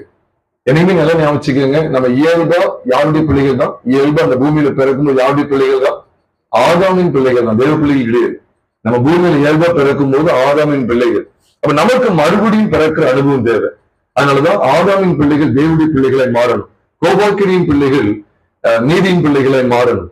அப்போ ஆக்கின தீர்ப்புக்கு ஏதுவான பிள்ளைகள் நித்திய ஜீவனுக்கு ஏதுவான பிள்ளைகளை மாறணும். அதனாலதான் இங்க சொல்லப்பட்டிருக்கு, நீங்க இயேசு கிறிஸ்து மூலமா நமக்கு என்னதான் உண்டாயிருக்கா? சுவிகார புத்திரராகும்படி முன்குறித்திருக்கிறார். நம்முடைய ஊழியர்ல ஒருவர், முழுநேர ஊழியர்ல ஒருவர் ஒரு ஊழியர்கிட்ட பேசும்போது அவங்க ஷேர் பண்ணாங்க. இந்த வசனத்தை வச்சு சொல்லும் போது, சுவிகார புத்திரர் அப்படின்னு சொல்லி சொல்லும் போது அவங்களுக்கு கோபம் வந்துச்சு. இல்ல, தத்தெடுத்த பிள்ளைகள்னு சொல்றீங்க, நம்ம அவருக்கு சொந்த பிள்ளைகள் இல்லவா அப்படின்னு எனக்கு சொல்றாங்க. ஒண்ணு தெரிஞ்சுக்கங்க, வசனத்தை குறைப்படி பண்ணக்கூடாது. சொந்த பிள்ளைகள் அப்படிலாம் கிடையாது. உண்மையாவே இயல்பா நம்ம எல்லாரும், அதாவது கரைப்பட்ட Adam race, corrupt race of Adam, ஆதமுடைய கரைப்பட்ட இனத்துல வந்ததுனால நிச்சயமா நம்ம எல்லாருமே பிறக்கும்போது தேவ பிள்ளைகள் கிடையாது. அப்படி தேவ பிள்ளைகளா பிறந்தா நம்ம ஏங்க மறுபடியும் பிறக்கணும்? மறந்துருங்க, நமக்கு எதுக்குங்க? நான் பிறக்கும்போது தேவனுடைய பிள்ளைகளா இருக்கேன்னா எதுக்கு பாவங்கள் அறிக்கை செய்து மறந்துருக்கணும்? அப்ப பைபிள் என்ன சொல்லுங்க? சுவிகார புத்திரர் ஆகும்படி முன்குறித்திருக்கிறார். சுவிகார புத்திரர். இப்ப இதை கையில வச்சுக்கோங்க. இதுக்கு முந்தின புத்தகத்துக்கு வாங்க, கலாத்தியர் 4வது அதிகாரம் 4ஆம் வசனத்துக்கு வந்தீங்கன்னா அப்படி கொஞ்சம் மாறி இருக்கும், ஆனா அதேதான். 4வது அதிகாரம் 4ஆம் வசனத்தை பாருங்க. நாம் புத்திர சுவிகாரத்தை அடையும்படி நியாயப்பிரமாணத்திற்கு கீழ்பட்டவர்களை மீட்டுக் கொள்ளத்தக்கதாக காலம் நிறைவேறும் போது ஸ்திரீனிடத்தில் பிறந்தவர்கள் நியாயப்பிரமாணத்துக்கு தன்னுடைய குமார தேவன் அனுப்பினான். பைபிள் என்ன சொல்லுது பாருங்க, நாம் புத்திர சுவிகாரத்தை அடையும்படி. சுவிகார புத்திரரும் புத்திர சுவிகாரம் என்னதான்? ஒண்ணுதான். இந்த வார்த்தை இங்க இருக்கு, இந்த வார்த்தை இங்க இருக்கு, அவ்வளவுதான். புத்திர சுவிகாரம், இன்னொன்னு சுவிகார புத்திரர். இந்த சுவிகாரம் அப்படின்னாலே நினைச்சுக்கோங்க, சுவிக்கும் காரம் நினைச்சிட வேண்டாம், நினைச்சிட வேண்டாம். சுவிகாரம் அப்படின்னா என்ன? அடாப்ஷன், தத்தெடுப்புன்னு அர்த்தம் ஆங்கிலத்துல. அப்ப தத்தெடுப்பு அப்படிங்கிறத நினைக்கும் போது நம்ம அழலாம் செய்யணும். பிள்ளைகளே கிடையாது, ஆனா நம்ம என்ன செஞ்சிருக்கிறாரு ஆண்டவர்? பிள்ளைகளே கிடையாது, நம்மளை தத்தெடுத்து நினைச்சிருக்காரு. இப்ப யோசிச்சு பாருங்க, இயல்பா பிள்ளைங்கிறத விட, எப்ப நீ பிள்ளைன்னு சொல்றதுக்கு லாக்கியே இல்லாம குப்பத்துக்குள்ள கிடந்தப்பா, அனாதைய கிடந்த உண்மை அதான் தெரியுமா? அனாதைய கிடந்த உன்னை நான் என்ன செஞ்சேன்? உன்னை என் பிள்ளையா நான் மாத்தினேன்னு சொல்லுவாங்க. இது எதுக்கு நம்ம கொண்டு வர அப்படின்னு நல்ல கவனிச்சுவாங்க. ஏன் இங்க அடாப்ஷன் போட்டிருக்கு? நம்மளை ஏன் தத்தெடுத்துதான் போட்டிருக்கு? நம்ம ஏன் தத்தெடுத்தார்? நம்ம எப்படி அவருடைய பிள்ளைய மாற்றினார் அப்படின்னு சொல்லும்போது இங்க பைபிள் சொல்லுது பாருங்க, நாம் புத்திர சுவிகாரத்தை அடையும்படி, கலாத்தியர் 4:4, இதுக்காக நியாயப்பிரமாணத்துக்கு கீழ்பட்டவர்களை மீட்டுக் கொள்ளத்தக்கதாக காலம் நிறைவேறின போது ஸ்திரீனிடத்தில் பிறந்தவரும் நியாயப்பிரமாணத்திற்கு கீழானவருமாகிய தம்முடைய குமாரனை தேவன். அப்ப தேவன் இந்த பூமியில அவரை அனுப்பும் போது தமது குமாரனை அனுப்புறது எதுக்காக அப்படின்னா புத்திர சுவிகார அடையும். இந்த புத்திர சுவிகாரத்தை என்ன நீங்க சம்பந்தமான பேசுறீங்கன்னு யோசிக்கலாம். ஏன்னா நமக்கு எபேசியர் 3ஆம் அதிகாரத்துல எதை குறித்து பார்த்தோம்? அந்த ரகசியத்தை குறித்து பார்ப்போம். 3 காரியம் இருக்கு. ரொம்ப சுருக்கமா சொல்லணும் அப்படின்னு சொன்னா, உடன் சுதந்திரர், ஒரே சரீரம், 3வது வாக்குத்தத்தம். 3 ரொம்ப ஷார்ட்டா சொல்லணும்னு வச்சுக்கோங்களேன். உடன் சுதந்திரர், ஒரே சரீரம், இன்னொன்னு என்ன? வாக்குத்தத்தம். இந்த 3 அங்க சொல்ற இந்த ரகசியம் எனக்கு வெளிப்படுத்தப்பட்டதுன்னு சொல்ற. உடன் சுதந்திரம் என்னென்ன பார்க்கணுங்களே? உடன் சுதந்திரம் என்ன தெரியுமா? ஆங்கிலத்துல ஃபெல்லோ ஹேர்ஸ் அப்படின்னு சொல்லி சொல்லப்படும். ஹேர் அப்படின்னா சுதந்திரவாதி, தகப்பனுடைய சொத்துக்கு உரிமையாளன். அதுக்கு பேர் தான் தகப்பனுடைய சொத்துக்கு உரிமையாளன். பேர் தான் என்ன தெரியுமா? ஹேர் ஆங்கிலத்தில் சொல்லுவாங்க. ஹேர் சர்டிபிகேட் அப்படின்னு சொல்லுவாங்க, வாரிசு சர்டிபிகேட் சொல்லுவாங்க. நம்ம தமிழ்ல சொல்லணும் வாரிசு. வாரிசுன்னு சொல்லுவாங்க. அதுதான் சுதந்திரங்கிறதுக்கு அர்த்தம். அந்த காலத்து தமிழ். நீ சுதந்திரம் நமக்கு தெரியாது, வாரிசு தராது யாருங்க அப்படின்னு கேட்பாங்க. வாரிசு தராது யாருன்னு கேட்பாங்க. அதுக்கு பேருதான் ஹேர் ஆங்கிலத்துல, தமிழ்ல சுதந்திரர் அப்படிங்கிறது. உடன் சுதந்திரம் ஏன் போட்டு தெரியுமா? ஃபெல்லோ ஹேர் இருக்கு. உடன் சுதந்திரம் எப்படி தெரியுமா? இப்ப ஒரு உதாரணம் சொல்றேன். 2 பிள்ளைங்க இருக்காங்க. 2 பிள்ளைங்க, ஒரு தகப்பன் ஒரு பையன் தான், ஒரே பையன் தான் இருக்கான். இவர் போறாரு, வெளியே எங்கேயோ போகும்போது ஒரு பையன் குப்பை பறிக்கிட்டு இருக்கான்னு வச்சுக்கோங்களேன். எங்கேயோ ஒரு பையன் குப்பை பறிக்கிட்டு இருக்கான், அழுக்குகளை கிடக்கான். அந்த பையனை அவர் பார்த்து, சார் நம்ம பையன் வயசு மாதிரியே இருக்கே, நம்ம ஒண்ணு செய்வோம். உனக்கு யாருப்பா இருக்கான்னு கேட்டா, எனக்கு அம்மா இல்ல அப்பா இல்ல சொல்றான்னு வச்சுக்கோங்களேன். உனக்கு சொந்தக்காரங்க யாரும் இல்ல, உடன் பிறந்தவங்க யாரும் இல்ல, அப்ப என்ன செய்வ? நான் பிச்சை எடுத்துட்டு இருக்கேன். சரி என் கூட வா, என் பையன் கூட என்ன செஞ்சிரு அப்படின்னு. இல்ல நான் உங்க பையன் இல்லையே, உங்க வயிற்றுல நான் பிறக்கல, உங்க அம்மா உங்க ஒய்ஃபுடைய வயிற்றுல நான் பிறக்கல. இல்லப்பா, இல்ல நீ வா, நான் உன்னை என்ன செய்யறேன், உடன் சுதந்திரம் வச்சுக்கிறேன் அப்படின்னு உடன் சுதந்திரம் வச்சு சொத்துல பாம்பரிக்கும் போது அவனுக்கு ஒரு பங்கு இவனுக்கு ஒரு பங்கு கொடுக்காங்க பார்த்தீங்களா? இதுக்கு பேருதான் உடன் சுதந்திரம். தெளிவான அர்த்தத்தை சொல்றேன், உடன் சுதந்திரம். அப்போ உடன் சுதந்திரம் சொல்லும் போது இன்னொருத்தவங்களோட நம்ம ஜாயின் பண்ற நல்ல விளைவிக்கங்க. இதுதான் அந்த ரகசியமா, ஆதி காலம் முதல்ல ரகசியமா. அது எப்படி அந்த உடன் சுதந்திரம் சொல்லும் போது நீங்க பழையப்பாட்டை முழுக்க பாருங்க. பழையப்பாட்டுல முழுக்க ஆண்டவர் சேம் சந்ததியை மட்டும்தான் தெரிந்து கொண்டது மாதிரி இருக்கும். ஆண்டவருக்கு 3 சந்ததியார் இருக்காங்க. ஜலப்பிரளயத்துக்கு பிற்பாடு நோவாவின் பிள்ளைகளாகிய 3 பிள்ளைகள் நம்ம எல்லாருக்கும் தெரியும். Shem Ham Japheth. அது சேமையும் விட்டுருவாரு, யாப்பேத்தையும் விட்டுருவாரு. நீங்க தாராளமா பைபிளை பார்க்கலாம், கேள்வி இருந்தா என்ற தாராளமா கேட்கலாம். சேமை மட்டும்தான் தெரிந்து கொள்வார். ஏன்னா சேம குறித்து நீங்க லூக்கால படிச்சுக்கோங்க. ஏன்னா இயேசு கிறிஸ்து வம்ச வரலாறுல படிச்சுக்கோங்க. சேமுல கடைசியில் நிற்பார். அப்ப சேமுடைய தேவன் சேவனுக்கு ஸ்தோத்திரம் உண்டாவதாக வரும். அப்ப சேம் சந்ததியில யார் எடுக்காரு பார்த்தீங்களா? சேம் சந்ததியில தான் தேராகுடைய குடும்பத்துலதான் ஆபிரகாம் செலக்ட் பண்றார். ஆபிரகாம குடும்பத்துல ஈசாக்கு திருடி இஸ்மாயில் திருடி ஈசாக்கு தெரிந்து கொண்டார். ஈசாக்கு சந்ததியில தான் ஈசாவை விட்டுட்டு யாக்கோபை தெரிந்து கொண்டார். யாக்கோபுடைய 12 கோத்திரத்தார். இந்த 12 கோத்திரத்தாரும் பழுகி பெருகி இஸ்ரவேல் ஜனமா மாறுறாங்க. அப்போ பழைய உடன்படிக்கை முழுக்க ஒருவேளை புறஜாதிகளை ஒரு விதத்தில் நடத்துவோம்னு ஏதாவது வகையில சொன்னாலும், யாருக்குதான் தீர்க்கதரிசிகள், யாருக்கு ராஜாக்கள், யாருக்கு நியாயாதிபதிகள் தேவன் ஏற்படுத்தினா, யாருக்கு ஞானதர்சிகாரர்களை கொண்டு வந்தா, யாருக்கு உடன்படிக்கை, யாருக்கு பலிகள், யாருக்கு காணிக்கைகள், யாருக்கு ஆசரிப்பு கூடாரம், யாருக்கு ஆலயம், நீங்க எல்லாம் கவனிச்சு பாருங்க. புறஜாதிகள் ஓரமா இருந்துக்கலாம், உள்ள வர முடியாது. அப்ப நல்ல கவனிங்க, வேதம் முழுமை என்ன சொல்லுதுன்னா எல்லாம் இஸ்ரவேலுக்கு தான். அது சந்தைகள் தான் நீங்க வாசிங்க. ஒரே இடத்துல சொல்லப்பட்டிருக்கு. ரோமர் 9ஆம் அதிகாரம் 3ஆம் வசனத்துல இருந்து அது 4-5 மட்டும் வாசிங்களேன். 4-5 மட்டும் வாசிங்க. ரோமர் 9ஆவது அதிகாரம் 4-5.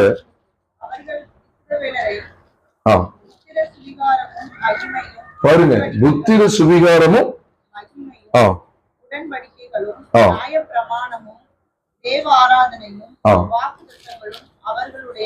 அவர்களுடையதுன்னு சொல்லி இருக்கு. இஸ்ரேல் மாம்சமுடைய இஸ்ரவேலா இருந்தாலும் யாருடைய பிள்ளைகள் தான். அவங்களும் புத்திர சுவிகாரத்துக்கு இல்லைன்னு நினைச்சிருவாங்க. யாருடைய பிள்ளைகள் தான்? இல்ல, ஆதாமின் பிள்ளைகள் தான். இஸ்ரவேலர்கள் புத்திர சுவிகாரத்தை அடைஞ்சிட்டாங்க. அடைஞ்சதுனாலதான் அவங்க தேவனுடைய பிள்ளைகள். ஆனா இஸ்ரவேலர்கள் பிறக்கும் போது மாம்சப்படி பிறக்கும்போது யாருடைய பிள்ளைகள் தான்? ஆதாமின் பிள்ளைகள் தான். ஆதாம்ல இருந்து தொட்டு எல்லாரும் பாவிகள் தானே. அதனால அவங்க சொல்லுங்க குறித்து என்ன சொல்லப்படுது, ரொம்ப அழகா இருக்கு பாருங்க, எவ்வளவு அழகா இருக்கு.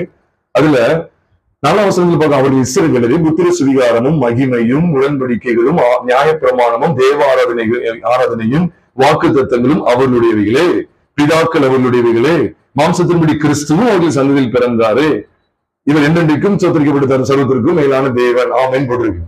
அப்ப எல்லாருமே பாருங்க, இஸ்ரவேலர் தான் எல்லாம். மகிமை, உடன்படிக்கை, புத்திர சுவிகாரம், நியாயப்பிரமாணம், தேவாராதனை, வாக்கு தத்தங்கள், உடன்படிக்கை எல்லாமே அவங்களுக்கு தான். இன்னும் நம்ம விட்டா பட்டியல் போடலாம். ராஜாக்கள், நியாயாதிபதிகள், அவங்களுக்கும் பிரத்யேகமா நியாயப்பிரமாணம் எல்லாமே அவங்களுக்குரியது. அப்ப அந்த காலத்துல அவர் எப்படி எடுக்கிறாருன்னா, இஸ்ரவேல் ஜனத்தை தமது சொந்த ஜனமாக அவர் எடுக்கிறார். ஆதாமின் பிள்ளைகளா இருந்தாலும் புத்திர சுவிகாரத்துக்கும் சொந்த ஜனமா எடுக்கிறார். நீங்க முழுக்க பாருங்க, புறஜாதிகள் தமக்கு சொந்த ஜனமாக மீட்டுக் கொள்வது குறித்து தீர்க்கதரிசனம் இருந்தாலும் அது பழைய ஏற்பாட்டுல நிறைவேறது கிடையாது. புதிய ஏற்பாட்டுல கிறிஸ்தியேசுல நிறைவேற வேண்டிய தீர்க்கதரிசனமா தான் ஆண்டு வெளிப்படுத்தி இருந்தார்.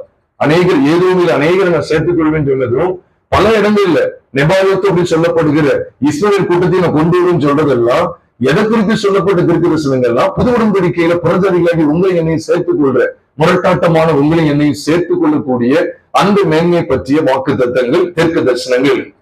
அதனாலதான் இப்படிப்பட்ட இந்த ஜனத்தினாலேயே பெரிய வச்சுட்டு இருக்கிறாரு. ஆனா பாருங்க, இந்த புது உடன்படிக்கையில புறஜாதிகளாகி உங்கள் மேலையும் என் மேலையும் நமக்கு ஆண்டு நினைச்சிருக்க எனக்கும் பாராட்டி இருக்கிறார். அப்போ புறஜாதிகளை அவர் உடன் சுதந்திராக்குகிறார். இதுதான் ஒரு பெரிய ஒரு ரகசியம் அப்படிங்கிறத காமிச்சு கொடுக்கிறார். அப்ப புறஜாதிகளாகி நீங்கள் இப்ப நியாயப்பிரமாணத்தை பார்த்து கொடுங்கன்னு வச்சுக்கோங்களேன், நமக்கு எப்படி தெரியுமா ஒரு பொறாமையும் வந்துடும். புதிய ஏற்பாடு இல்லைன்னு வச்சுக்கோங்களேன், பழைய ஏற்பாடு மட்டும் நம்ம கையில கொடுத்துட்டாங்க. நீங்க வாசித்து பார்த்து எப்படி தெரியுமா, அடே என்னடா இது, தேவன் யூதர்களை மட்டும்தான் நேசிக்கிறாரு, அதுவும் சேர்ந்துற ஒரு சந்ததி மட்டும்தான் நேசிக்கிறாரு. நம்ம யாப்பைத்தும் காணும் சந்ததியா அடிமைப்பட்டவங்களா சபிக்கப்பட்டவங்க இருக்கிறோம். நம்மளை குறித்து இன்னும் சொல்லல, நம்ம எகிப்தியில ஓடுகிறோம், ஏதோ ஒரு சந்ததியில கிடக்கிறோம். இவர் இந்த யூதர்களை மட்டும்தானே முக்கியப்படுத்தி அவங்களுக்கு ராஜாக்கள், அவங்களுக்கு என்னது ஊழியக்காரங்க, அவங்களுக்கு நியாயப்பிரமாணம், அவங்களுக்கு தேவாராதனை, அவங்களுக்கு வாக்குத்தத்தங்கள்னு சொல்லி அவங்களுக்கு மகிமை எல்லாத்தையுமே அவங்களுக்கு மட்டுமே பிரத்யட்சமா காமிச்சிருக்கிறாருன்னு சொல்லி நமக்கு ஒரு எண்ணம் வரும். அப்ப புதிய ஏற்பாடு நீங்க பார்க்கணும். இதுதான் மொழிபெயர்ப்பு நீங்க கண்டுபிடிச்சிடலாம். இந்த பழைய ஏற்பாடு மொழிபெயர்க்கும் போது மூல பாஷை எபிரேய பாஷை. இது யாருடைய மொழி? யூதர்களுடைய மொழி, தாய்மொழி எபிரேயம். இந்த புதிய ஏற்பாடு மொழிபெயர்க்கப்பட்ட நிலவரத்தை கவனிச்சீங்களா? மூல மொழி என்னது? நீங்க மாப்பிள்ள வாஸ்தவம் தெரியும், கிரேக்க மொழியாகிய. அப்ப கிரேக் அப்படின்னாலும் யாருதான்? புறஜாதிகள், யூதர் அல்லாத புறஜாதிகள். அப்ப புதிய ஏற்பாட்டுக்குள்ள நம்ம கொண்டு வருகிற பிரியமானவர்ல, அது எப்படி கொண்டு வரலாம்னு சொல்லி பைபிள் சொல்லுதா, உங்களை என்னை புத்திர சுவிகாரம் அடையும்படிக்கு அழகா போட்டிருக்கு. நியாயப்பிரமாணத்திற்கு காலம் நிறைவேறின போது ஸ்திரீனிடத்தில் பிறந்தவரும் நியாயப்பிரமாணத்திற்கு கீழானவருமாகிய தம்முடைய குமாரனை தேவன் என்ன செய்தார்? அனுப்பினா. எதை அடையிறதுக்காக? புத்திர சுவிகாரம். அப்ப புத்திர சுவிகாரம் அவங்க அடைஞ்சாங்க. யாரு? இஸ்ரவேல் அடைஞ்சாங்க. இப்ப அவங்களோட சேர்ந்து நம்ம என்ன செய்யறாரு? அடைய வைக்கிறதுக்கு தான் தேவன் தம்முடைய குமாரன் இந்த பூமிக்கு. அப்ப ரகசியமும் யாரை பற்றிய பிரசங்கம் தான். யாரை பற்றிய பிரசங்கம் இன்னைக்கு நமக்கு இந்த ரகசியத்தை வெளிப்படுத்துது? இயேசு கிறிஸ்துவை பற்றிய பிரசங்கம். இது எப்படி அவங்களோட எப்படி சேர்க்கிறாருன்னு கேட்டா, எபேசியர் 2வது அதிகாரத்துக்கு வாங்க. ஏன்னா 3வது அதிகாரத்துல இந்த வெளிப்பாடு இருக்கு. எபேசியர் 3வது அதிகாரத்துல நம்ம பார்த்தோம். 3வது அதிகாரம் 3ஆம் வசனத்துல உடன் சுதந்திரன் போட்டிருக்கு. சரி, இப்ப எபேசியர் 2வது அதிகாரம் அதுக்கு பக்கத்துல தானே இருக்கு. எபேசியர் 2வது அதிகாரம் 14ஆம் வசனத்தை பாத்தீங்கன்னா, எப்படி எனில் பாருங்க, அதுக்கு முன்னால நான் சொல்லியிருந்தேன் உங்களுக்கு. 11ல இருந்து கொஞ்சம் கவனிங்க. 11ல இருந்து, ஆனபடியினால் முன்னே மாம்சத்தின்படி புறஜாதியாராக இருந்து மாம்சத்தில் கையினாலே செய்யப்படுகிற விருத்த சேதனம் உடையவர்களால், அவங்க யாரு இருப்போம்? யூதர்கள். அவர்களால் விருத்த சேதனம் இல்லாதவர்கள் எண்ணப்பட்ட நீங்கள் அக்காலத்திலே கிறிஸ்துவை சேராதவர்களும் இஸ்ரவேலுடைய காணியாட்சிக்கு புறம்பானவர்களும் வாக்குத்தத்தத்தின் உடன்படிக்கைகளுக்கு அந்நியரும் நம்பிக்கை இல்லாதவர்களும் இவ்வுலகத்தில் தேவன் அற்றவர்களுமாய் இருந்தீர்கள் என்று நினைத்து கொள்ளுங்கள் சொல்லிட்டு, முன்னே தூரமாய் இருந்த நீங்கள் இப்பொழுது கிறிஸ்து இயேசுவுக்குள் கிறிஸ்துவின் அற்புத அடையாளங்களினாலே சமீபமானீர்கள் அப்படின்னு போடல. எப்படி? இரத்தத்தினால. இந்த பலி இல்லாம பண்ற எல்லாமே விளையாட்டு தானே. பலி இல்லைன்னா அவ்வளவுதான். அப்ப இரத்தத்தினாலே சமீபமானீர்கள். எப்படி எனில் பாருங்க, எப்படி எனில், எப்படி இந்த சமீபத்துல இவங்க புத்தரோடு இவங்களோடையும் சேர்த்துக்கிட்டார் அப்படின்னா, அவரே நம்முடைய சமாதான காரணராகி இரு திறத்தாரையும் ஒன்றாக்கி, பாருங்க, இரு திறத்தாரையும் ஒன்றாக்கி பகையாக நின்ற பிரிவினையாகிய நடிச்சுவரை தகர்த்து. இது இரு திறத்தாரையும் ஒன்றைக்கும் இருக்குதா? இந்த இரு திறத்தார் யாரு? ஒண்ணு யாரு? நீங்க மேலதான் பாத்தீங்களே, ஒன்று யாரு? யூதர்கள். யூதர்களை ஆதி காலத்துல தெரிந்து கொண்டு நடத்திட்டு இருக்கிறாரு. இப்ப அவங்களோடு இவங்களை சேர்க்கிறாரு. இருதரத்தாரையும் ஒன்றாக்கி. ஒரு கருத்தார் யாரு? யூதர். மற்றொரு கருத்தார் யாரு? புறஜாதிகளாகி நம்ம. இப்ப அவங்க பங்கடைகிற அந்த மகிமைக்குள்ள உங்களை என்ன எப்படிதான் கொண்டு வர சித்தம் வந்தாருன்னா, அந்த மேன்மைக்குள்ள உங்களையும் கொண்டு வருவதற்கு அவர் என்ன செய்தார்? அடுத்து வாஸ்தவம் புரியும். பகையாக நின்ற பிரிவினையாகிய நடிச்சுவரை தகர்த்து சட்ட திட்டங்களாகிய நியாயப்பிரமாணத்தை தம்முடைய மாம்சத்தினாலே ஒழித்து இருதிறத்தாரையும் தமக்குள்ளாக ஒரே புதிய மனுஷனாக சிருஷ்டித்து இப்படி சமாதானம் பண்ணி, அப்படி மாம்சத்தினால இப்படி சமாதானம் பண்ணி பகையை சிலுவையினால் கொன்று அதனாலே இருதிறத்தாரையும், பாருங்க, அதனாலே இருதிறத்தாரையும் ஒரே சரீரமாக தேவனுக்கு ஒப்புரவு வைக்கணும். அப்ப நம்ம பார்க்கிற இந்த காரியங்கள் எல்லாம் இங்க இருக்கு. எபேசியர் 3:3 பார்த்தோமே, இந்த ரகசியம் பார்த்துட்டு இருக்க 3 இது. அது என்ன போட்டிருக்கு? முதல்ல உடன் சுதந்திரம், 2வது ஒரே சரீரத்துக்குள்ளவங்க. அப்ப உங்களையும் நம்மளையும் யூதர்களையும் ஆண்டு ஒரே சரீரத்துக்குள்ளாக கொண்டு வருது. என்ன செஞ்சார்? அழகா போட்டிருக்கு, பகையை சிலுவையினால் கொன்று அதனாலே, பாத்தீங்களா? அதனால என்ன? சிலுவையினாலே இருதரத்தாரையும் ஒரே சரீரமாக தேவனுக்கு ஒப்புரவாக்கினார். எவ்வளவு மேன்மை தெரியுமா? இதுதான் நீங்க கவனிக்கணும். அதாவது பிள்ளைகளின் அப்பத்தை நாய்க்குட்டிகளுக்கு போடுகிறது நல்லதில்லை. பொதுவா யூதர்கள் புறஜாதிகள் நாய்க்குட்டிகள் தான் சொல்லுவாங்க, நாய்கள் தான் சொல்லுவாங்க. இது கெட்ட பேரா அருவருப்பா அவலட்சணமா திட்டுறதுக்கு கிடையாது. பொதுவா அவங்களை நாய்கள் சொல்லுவாங்க யூதர்கள், புறஜாதிகளை. நம்மளெல்லாம் நாய்கள் சொல்லுவாங்க. அதுக்காக நாயை பேயன்னு ஏசுற அந்த இது இல்லை, நாய்கள் சொல்லுவாங்க. அப்போ இயேசு கிறிஸ்து கானானி ஸ்திரீட்ட பேசுற சம்பவம் திருப்பி எடுக்க அந்த டைம் ரொம்ப போயிடும். 15 குறிச்சுக்கங்க. 15 அதிகாரம் 21 வருது. 15 அதிகாரம் 21 வாசித்தீங்கன்னா 21, 22, 23, 24, 25, 26 வசனங்கள்லாம் பார்க்கும்போது உங்களுக்கு சத்தியங்கள் தெரியும். அந்த போட்டிருக்கு.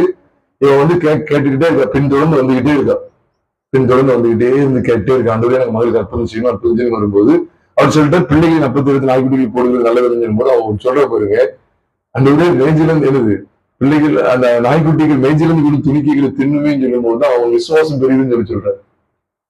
அப்போ அவளுக்கு என்ன விசுவாசம் கிடைச்சதுன்னு பாருங்க, அவளுக்கு என்ன வெளிப்பாடு கிடைச்சதுன்னா, அவர் சொல்ற பிள்ளைகள் அப்பங்கிறது பிள்ளைகள் யாருக்கு? அப்ப நான் காணாம போன இஸ்ரேல் இடத்துக்கு தான் நான் வந்தேன்னு சொல்றேன். நான் இவனை கொடுக்க முடியாது, நீங்க காணானி ஸ்திரீ அப்படின்னு சொல்றாரு. வாண்டு செய்ய மாட்டாருன்னு இல்ல. அப்போ அவருடைய பொருள் அவர் எவ்வளவு விளங்கிட்டா பாருங்க. அப்ப பிள்ளைகள் அப்பத்துல நாய்க்குட்டி சாப்பிடுதா இல்லையா? பங்கு பெறுதா இல்லையா? அதைத்தான் இங்க சொல்ற, இருதரத்தாரையும் ஒன்றாக்கி. இல்ல இது பிள்ளைகள் அப்போ யூதர்கள் மட்டும் கவனம், யூதர்கள் மட்டும்தான், யூதர்கள் மட்டும்தான் தேவன், யூதர்கள் மட்டும்தான் அப்படின்னு சொல்லி இருந்தாங்க. எல்லாத்தையும் உடைக்கிறார். அந்த தடுப்பு சுவரை, அந்த நடுச்சுவரை, பகையாக நின்ற நடுச்சுவரை தகர்த்து பகையை சிலுவையினாலே கொன்று அதனாலே இருதரத்தாரையும் ஒன்றாக்கி என்ன செய்தாரா? இருதரத்தாரையும் ஒன்றாக்கி ஒரே சரீரமாக தேவனுக்கு ஒப்புரவு வைக்கினாராம். அப்படிதானே போட்டிருக்கு, ஒரே சரீரமாக சொல்லிட்டு 17ஆம் வசனத்துல அல்லாமலும் அவர் தூரமாய் இருந்த உங்களுக்கும் சமீபமாய் இருந்த அவர்களுக்கும் சமாதானத்தை சுவிசேஷமாக அறிவித்தார். அந்தபடியே பாருங்க, அந்தபடியே அவர் வந்துதான் செஞ்சிருக்கிறார். அந்தபடியே நாம் இருதரத்தாரும் ஒரே ஆவியினாலே பிதாவினிடத்தில் சேரும் சாக்கியத்தை அவர் மூலமாய் பெற்றிருக்கிறோம். இன்னும் தொடர்ந்து சொல்றார், ஆகையால் நீங்கள் இனி அந்நியரும் பரதேசிகளுமாய் இராமல் பரிசுத்தவான்களோடு ஒரே நகரத்தாரும் தேவனுடைய வீட்டாருமாய் இருந்து அப்போஸ்தலர் தீர்க்கதரிசி எங்களுடைய அஸ்திபாரத்தின் மேல் கட்டப்பட்டு வெட்டப்பட்டவருமாய் இருக்கிறீர்கள். அதற்கு இயேசு கிறிஸ்து தாமே முளைக்கல இருக்கிறார். அவர் மேல் மாளிகை முழுவதும் இசைவாய் இணைக்கப்பட்டு கர்த்தருக்கு பரிசுத்த ஆலயமாக எழும்புகிறது. அவர் மேல் நீங்களும் ஆவியினாலே தேவனுடைய வாசஸ்தலமாக கூட்டி கட்டப்பட்டு வருகிறீர்கள். இது நிமித்தம் அப்படிங்க பாயிண்ட பிடிக்கணும். இது நிமித்தம் தான் நான் கட்டுண்டவனா இருக்கிறேன். புறஜாதிகளாகி உங்கள் நிமித்தம் நான் கட்டுண்டவனா இருக்கிறேன். உங்களுக்காக எனக்கு அளிக்கப்பட்ட தேவக்கிருபையுடைய நியமம் என்ன தெரியுமா? இதுதான் அப்படின்னு சொல்றார். புறஜாதிகள் சுவிசேஷத்தினால் என்ன ஆகணும்? உடன் சுதந்திராகணும். புறஜாதிகள் சுவிசேஷத்தினால் உடன் சுதந்திராகணும், ஒரே சரீரத்துக்குள்ளானவர்களாகணும், வாக்குத்தத்தம் கிறிஸ்துவுக்குள் உண்டான வாக்குத்தத்தத்துக்கு உள்ளவர்களா மாறணும். இந்த 3 காரியங்கள் சொல்றார். நான் வாக்குத்தத்தை நான் ஏற்கனவே சொன்னேன். ஈசாக்கை பற்றிய வாக்குத்தத்தம் என்ன? அவர் கிறிஸ்து மரித்தார், அதான் அவருடைய கற்பம் மரித்தது. கற்பம் மரித்து அந்த மறுபடியும் எனக்கு ஜீவன் உண்டாச்சா இல்லையா? ஜீவன் உள்ள இருந்து வருது. அவ கிறிஸ்து மரித்தார், மரித்துள்ள உயிர் கிளந்தார். இதுதான் அந்த வாக்குத்தத்தம். குறித்த காலத்தில் வருவேன், காலம் நிறைவேறின போது ஸ்திரீனிடத்தில் பிறந்தவரும் நியாய பிரமாணத்திற்கு கீழானவருமாகிய தம்முடைய குமாரனை தேவன் அனுப்பினார் என்கிறதா காலம் நிறைவேறின போது ஸ்திரீனிடத்தில் பிறந்தவர். அவ ஈசாக்கு குறித்த காலத்தில் வருவேன், அப்பொழுது சாரால் ஒரு குமாரனை பெறுவார். இந்த வாக்குத்தத்தமும் சரி, உடன் சுதந்திர ஆகுறதும் சரி, இந்த ஒரே சரீரத்துக்குள்ள ஆகுறதும் சரி, எந்த வெளிச்சத்துலதான் இருக்கு? கிறிஸ்துவனுடைய மரணம், உயிர்த்தெழுதல். இதை தாண்டி வெளியே எங்கேயுமே என்ன செய்யல, அவர் கொண்டு போகவில்லை. நம்ம எங்க எடுத்தாலும், இப்ப அதுக்கு அடுத்த மாசம் பைபிள் சொல்லி இருப்பீங்களே, அப்ப வேற தலைப்புல தான் பேசுவீங்களே, நிறைய தலைப்பு இருக்கு. எங்க போனாலும் இந்த வெளிப்பாடுகளுக்குள்ளதான் இன்னும் நிறைய சத்தியங்களை படிக்க இருக்கிறோம். அப்ப இது எல்லாமே இதுக்குள்ளதான் இருக்கு. அப்ப அந்த ரகசியம் ஆதி காலத்துல இந்த ரகசியத்தை குறித்து 6ஆம் வசனத்துல சொல்ற, எபேசியர் 3ஆம் அதிகாரம் 6ஆம் வசனத்துல சொல்றாரு பாருங்க. எவ்வளவு மேன்மை தெரியுமா? இந்த ரகசியம் இப்பொழுது அவருடைய பரிசுத்த அப்போஸ்தலருக்கும், இப்பொழுதும் சொல்றார், அவருடைய பரிசுத்த அப்போஸ்தலருக்கும் தீர்க்கதரிசிகளுக்கும் ஆவியானவராலே வெளிப்படுத்தப்பட்டிருக்கிறது போல முற்காலங்களில் மனுபுத்திற்கு என்ன செய்யல, அறிவிக்கப்படவில்லை. அது ரகசியமாகத்தான் இருந்துச்சு. ரகசியம் வெளிப்படுத்தப்பட்டிருக்கு, ஆனா ரகசியம் அவங்களுக்கு வெளிப்படுத்தப்படலன்னு சொல்ற. அவங்களுக்கு எப்படிதான் இருந்துச்சு? எதாவது இருந்தது, ரகசியமாக இருந்தது. ரகசியத்தை இவர் இப்ப நமக்கு வெளிப்படுத்தி இருக்கிறார். நமக்கு கிடைக்கிற ஸ்லாக்கியத்தை பாருங்க பிரியமானவர்களே. இன்னைக்கு புறஜாதிகளாகி நம்ம கஷ்டப்பட்டுட்டு இருந்தோம், கடன் பிரச்சனை, அந்த கடன் பிரச்சனை விழுந்தது வந்து இப்ப நமக்கு பெரிய கோடிசனா மாத்திட்டாருன்னு சொல்லி கொடுக்கல. நமக்கு கிடைக்கிற பெரிய ஸ்லாக்கியத்தை பார்த்தீங்களா? உடல் சுதந்திர நித்திய ஜீவனுக்கு பாத்திரங்களா உங்களை மாத்திருக்கிறாரு. இவ்வளவு பெரிய ஆசீர்வாதம். உங்களுடைய என்னுடைய பாவங்களை சிலுவையில சுமந்து, உங்களுக்காக எனக்காக அடிக்கப்பட்டு ரத்தம் சிந்தி ஜீவனை கொடுத்து அடக்கம் பண்ணப்பட்டு 3ஆம் நாள் உயிரோடு கூட இழந்து உங்களையும் என்னையும் உடல் சுதந்திராக்கி இருக்கிறாராம். இந்த இதுதான் ரகசியம் சொல்ற. இந்த ரகசியத்தை அங்க வெளிப்படுத்தினார் சொல்ற. ஆதி காலம் முதல் இருந்த ரகசியம் எதுக்குதான் இருக்குன்னா, அவருடைய மரணம், அடக்கம், உயிர் தந்தல். பிரியமானவர்ல, நான் முதல்ல சொன்னது போலதான், நீங்க இங்க இருந்து ஒவ்வொன்றையும் பேர் வச்சுக்கோங்க. இது சிருஷ்டிப்புன்னு வச்சுக்கோங்க, ஆதாம், ஆபேல், ஒவ்வொன்னா வச்சுக்கோங்க, ஆபிரகாம், ஈசாக், யாக்கோபு, யோசேப்பு எல்லாம் வச்சுக்கோங்க. நீங்க எங்க தோண்டினாலும், நீங்க எல்லாரும் தோண்டி பாருங்களேன். நம்ம தோண்டி பார்த்தேன் காலையில. சிருஷ்டிப்பை தோண்டினாலும் ஒரே பொக்கிஷ புதையல் தான் கிடைக்கும். ஆதாம் ஏவாளை தோண்டி பார்த்தாலும் அதுலயே ஒரே பொக்கிஷம் தான் கிடைக்கும். ஆபிரகாம தோண்டினாலும் அதான் வருது, நோவா தோணா வருது, யோனா வரைக்கும் அதான் வருது. தீர்க்கதரிசிகள் எல்லாரும் இந்த புதையலை தான் பேசிட்டே இருந்தாங்களாம். என்னை குறித்து சாட்சி கொடுக்கிறார்கள் சொல்றாரு. தீர்க்கதரிசிகள் எல்லாரும் அவரை குறித்து சாட்சி. அதனாலதான் ஐஸ்வர்யன் பாதாளத்துல வேதனை போடும்போது, பாதாளத்துக்கு தப்பணும், என் சகோதரர் பாதாள இந்த வேதனை இடத்துக்கு அவர் வராதபடிக்கு நான் வேண்டிக் கொள்கிறேன் சொல்லும் போது அவர் யாரு சொன்னா தெரியுமா? மோசையும் தீர்க்கதரிசிகளும் பூமியில இருக்காங்க, அவங்களுக்கு செவி கொடுக்குன்னு சொல்லிட்டார். சரி, மோசையும் தீர்க்கதரிசிகள் யாரு? இந்த கபூர் கதவுல எழுதி போட்டுக்கல. தீர்க்கதரிசிகளும் மோசையும் முன்னமே சொல்லியிருந்தபடி கிறிஸ்து பாடுபட வேண்டியதென்றும். பழைய ஏற்பாடுல பார்க்கிற பாடுகள் எல்லாமே கிறிஸ்துவின் பாடுகளுக்கு ஒப்பனையா இருக்குன்னு சொல்லிதான் இந்த வசனங்கள் காண்பிக்கு. தீர்க்கதரிசிகளும் மோசையும் முன்னமே சொல்லியிருந்தபடி. நம்மளால உங்களோடு பகிர்ந்து கொண்ட ஞாபகம் இருக்கு. மோசையும் தீர்க்கதரிசிகளுங்கிற தலைப்புல கர்த்தருடைய வார்த்தையை எவ்வளவு நம்ம தியானிச்சிருக்கிறோம். அப்ப மோசையும் தீர்க்கதரிசிகளை செடி கொடுக்கட்டும், செடி கொடுத்தா எங்க போக மாட்டாங்க, எங்க போக மாட்டாங்க, பாதாளத்துக்கு போக மாட்டாங்க, தப்பு வைக்க பண்ணுவாங்கப்பா. லாசர் வர வேண்டாம், இங்க இருந்து போக வேண்டாம், பூமியில மோசையும் தீர்க்கதரிசிகள் இருக்காங்க, அவங்களுக்கு அவங்க செடி கொடுக்கும். அப்புறம் என்ன அர்த்தம்? நியாயப்பிரமாணத்தில் வாழ சொல்றாரோ? இல்ல. மோசையும் தீர்க்கதரிசிகளுக்கு செவி கொடுக்கணும்னா மோசையும் தீர்க்கதரிசிகள் யாரை பத்தியே பேசியிருக்காங்க கவனிச்சுட்டே வாங்க. கிறிஸ்து இயேசு, கிறிஸ்து இயேசு, கிறிஸ்து இயேசு. அதுக்காக அவர் சொன்னார் மோசையும் தீர்க்கதரிசிகளையும் பாருன்னு சொல்லி. பிரியமானவர்களே, இந்த அடிப்படையில தான் சபை உருவாகுது. சபையுடைய உருவாக்கത്തിന് ஒரு 20 மினிட்ஸ்ல முடிச்சிருவேன், ஒரு 20 நிமிஷம் இருக்கும்னு நினைக்கிறேன். சபையுடைய உருவாக்கத்தை கவனிங்க. ஏன்னா இந்த வேத தியான கூடுகையினுடைய கருப்பொருள் என்ன? ஆதி காலம் முதல் இருந்த ரகசியமும் திருச்சபையின் உருவாக்கமும். அவர் திருச்சபை எதுலதான் உருவாக்கப்படுது அப்படின்னு கேட்டா, இந்த கிறிஸ்துவின் வழியில தான் திருச்சபையை உருவாக்கப்படுது. ஆலயம், தேவனுடைய வாசஸ்தலம், சபை கட்டப்படுகிறது. வேற எதுலையும் கிடையாது. நான் தெளிவா திருஷ்டாந்தம் உங்களோடு பகிர்ந்து கொள்றேன். சத்தியங்கள் என்னவென்றால், நீங்க ஒரு சில வசனங்கள் தான் கொஞ்சம் வேகமா நாம் பார்த்து முடிக்க போகிறோம். இந்த ரகசியத்தை தொடர்ந்து நமக்கு வெளிப்படுத்தப்படுற சத்தியங்கள் என்ன, திருச்சபை எப்படி உருவாகுதுன்னு கொஞ்சம் கவனிங்க. வேதத்துல யாத்திராமத்தின் புஸ்தகம் எல்லாருக்குமே தெரியும். யாத்திராமத்தின் புஸ்தகம் 25வது அதிகாரத்துலதான் சபை உருவாகிறது குறித்து அவர் பேசுகிறார். சபை உருவாகிறது. நான் இதை இப்ப நான் உங்களுக்கு எடுக்கிறதுக்கு முன்னால முதல்ல நான் 2 நாளாகமத்துக்குள்ள போக விரும்புகிறேன். இப்ப நீங்க எடுங்க யாத்திராமத்தை எடுங்களேன். யாத்திராகமம் 25வது அதிகாரத்துலதான் ஆண்டவர் முதல் முறை எனக்கு ஒரு பரிசுத்த ஸ்தலத்தை உண்டு பண்ணுவார்கள் ஆவி என்று சொல்லி ஆண்டு பேசுகிறத நீங்கள் நானும் பார்க்கிறோம். நீங்க சத்தியத்தை நல்ல ஆழமா படிக்கிறதால கொஞ்சம் வேகமா போற உங்களுக்கு நிச்சயமா நல்லா புரியும். ஆண்டவர் தமது சபையை எங்கே ஸ்தாபிக்கிறார். இது சபை வரும்போது நல்லா எனக்கு கவனிங்க. இப்படி ஒரு செட்டு போட்டிருக்கிறது இது மட்டும்தான் சபையா, இல்ல நம்ம சரீர சபையா? சரீரம் சபை. நீங்களே தேவனுடைய ஆலயமா இருக்கிறீர்கள் என்றும் தேவனுடைய ஆவி உங்களில் வாசமா இருக்கிறார் என்றும் அறியீர்களா? ஒருவன் தேவனுடைய ஆலயத்தை கெடுத்தால் தேவன் அவனை கெடுப்பார். தேவனுடைய ஆலயம் பரிசுத்தமா இருக்கிறது, நீங்களே அந்த ஆலயம் என்று சொல்லி 1 கொரிந்தியர் 3வது அதிகாரம் 16-17 வாசிக்கிறோம். அப்ப இதுவும் ஒரு சபை ஆலயங்கிற ஒரு அமைப்பு இருந்தாலும், இதை விட முக்கியமானது என்ன அப்படின்னா, நீங்களும் நானும் தான் ஆலயம் பைபிள் சொல்லுது. சரி, இப்ப நீங்க யாத்திராமம் வரும்போது 25வது அதிகாரத்துல தேவன் சொல்றாரு 8ஆம் வசனத்துல சொல்லும்போது, அவர்கள் நடுவிலே நான் வாசம் பண்ண எனக்கு ஒரு பரிசுத்த ஸ்தலத்தை உண்டு பண்ணுவார்களான்னு சொல்றாரு. அப்ப சொல்லும்போது நீங்க நல்லா கவனிச்சு பாருங்க. இப்போ 25வது அதிகாரத்துலதான் அந்த யாராவது என்னென்ன கொண்டு வர்றதெல்லாம் பத்தி பேசி, பொருட்களை பத்தி பேசி, இந்த ஆசரிப்பு கூடாரம் எப்படி இருக்கணுங்கிறதெல்லாம் பேசுறாரு.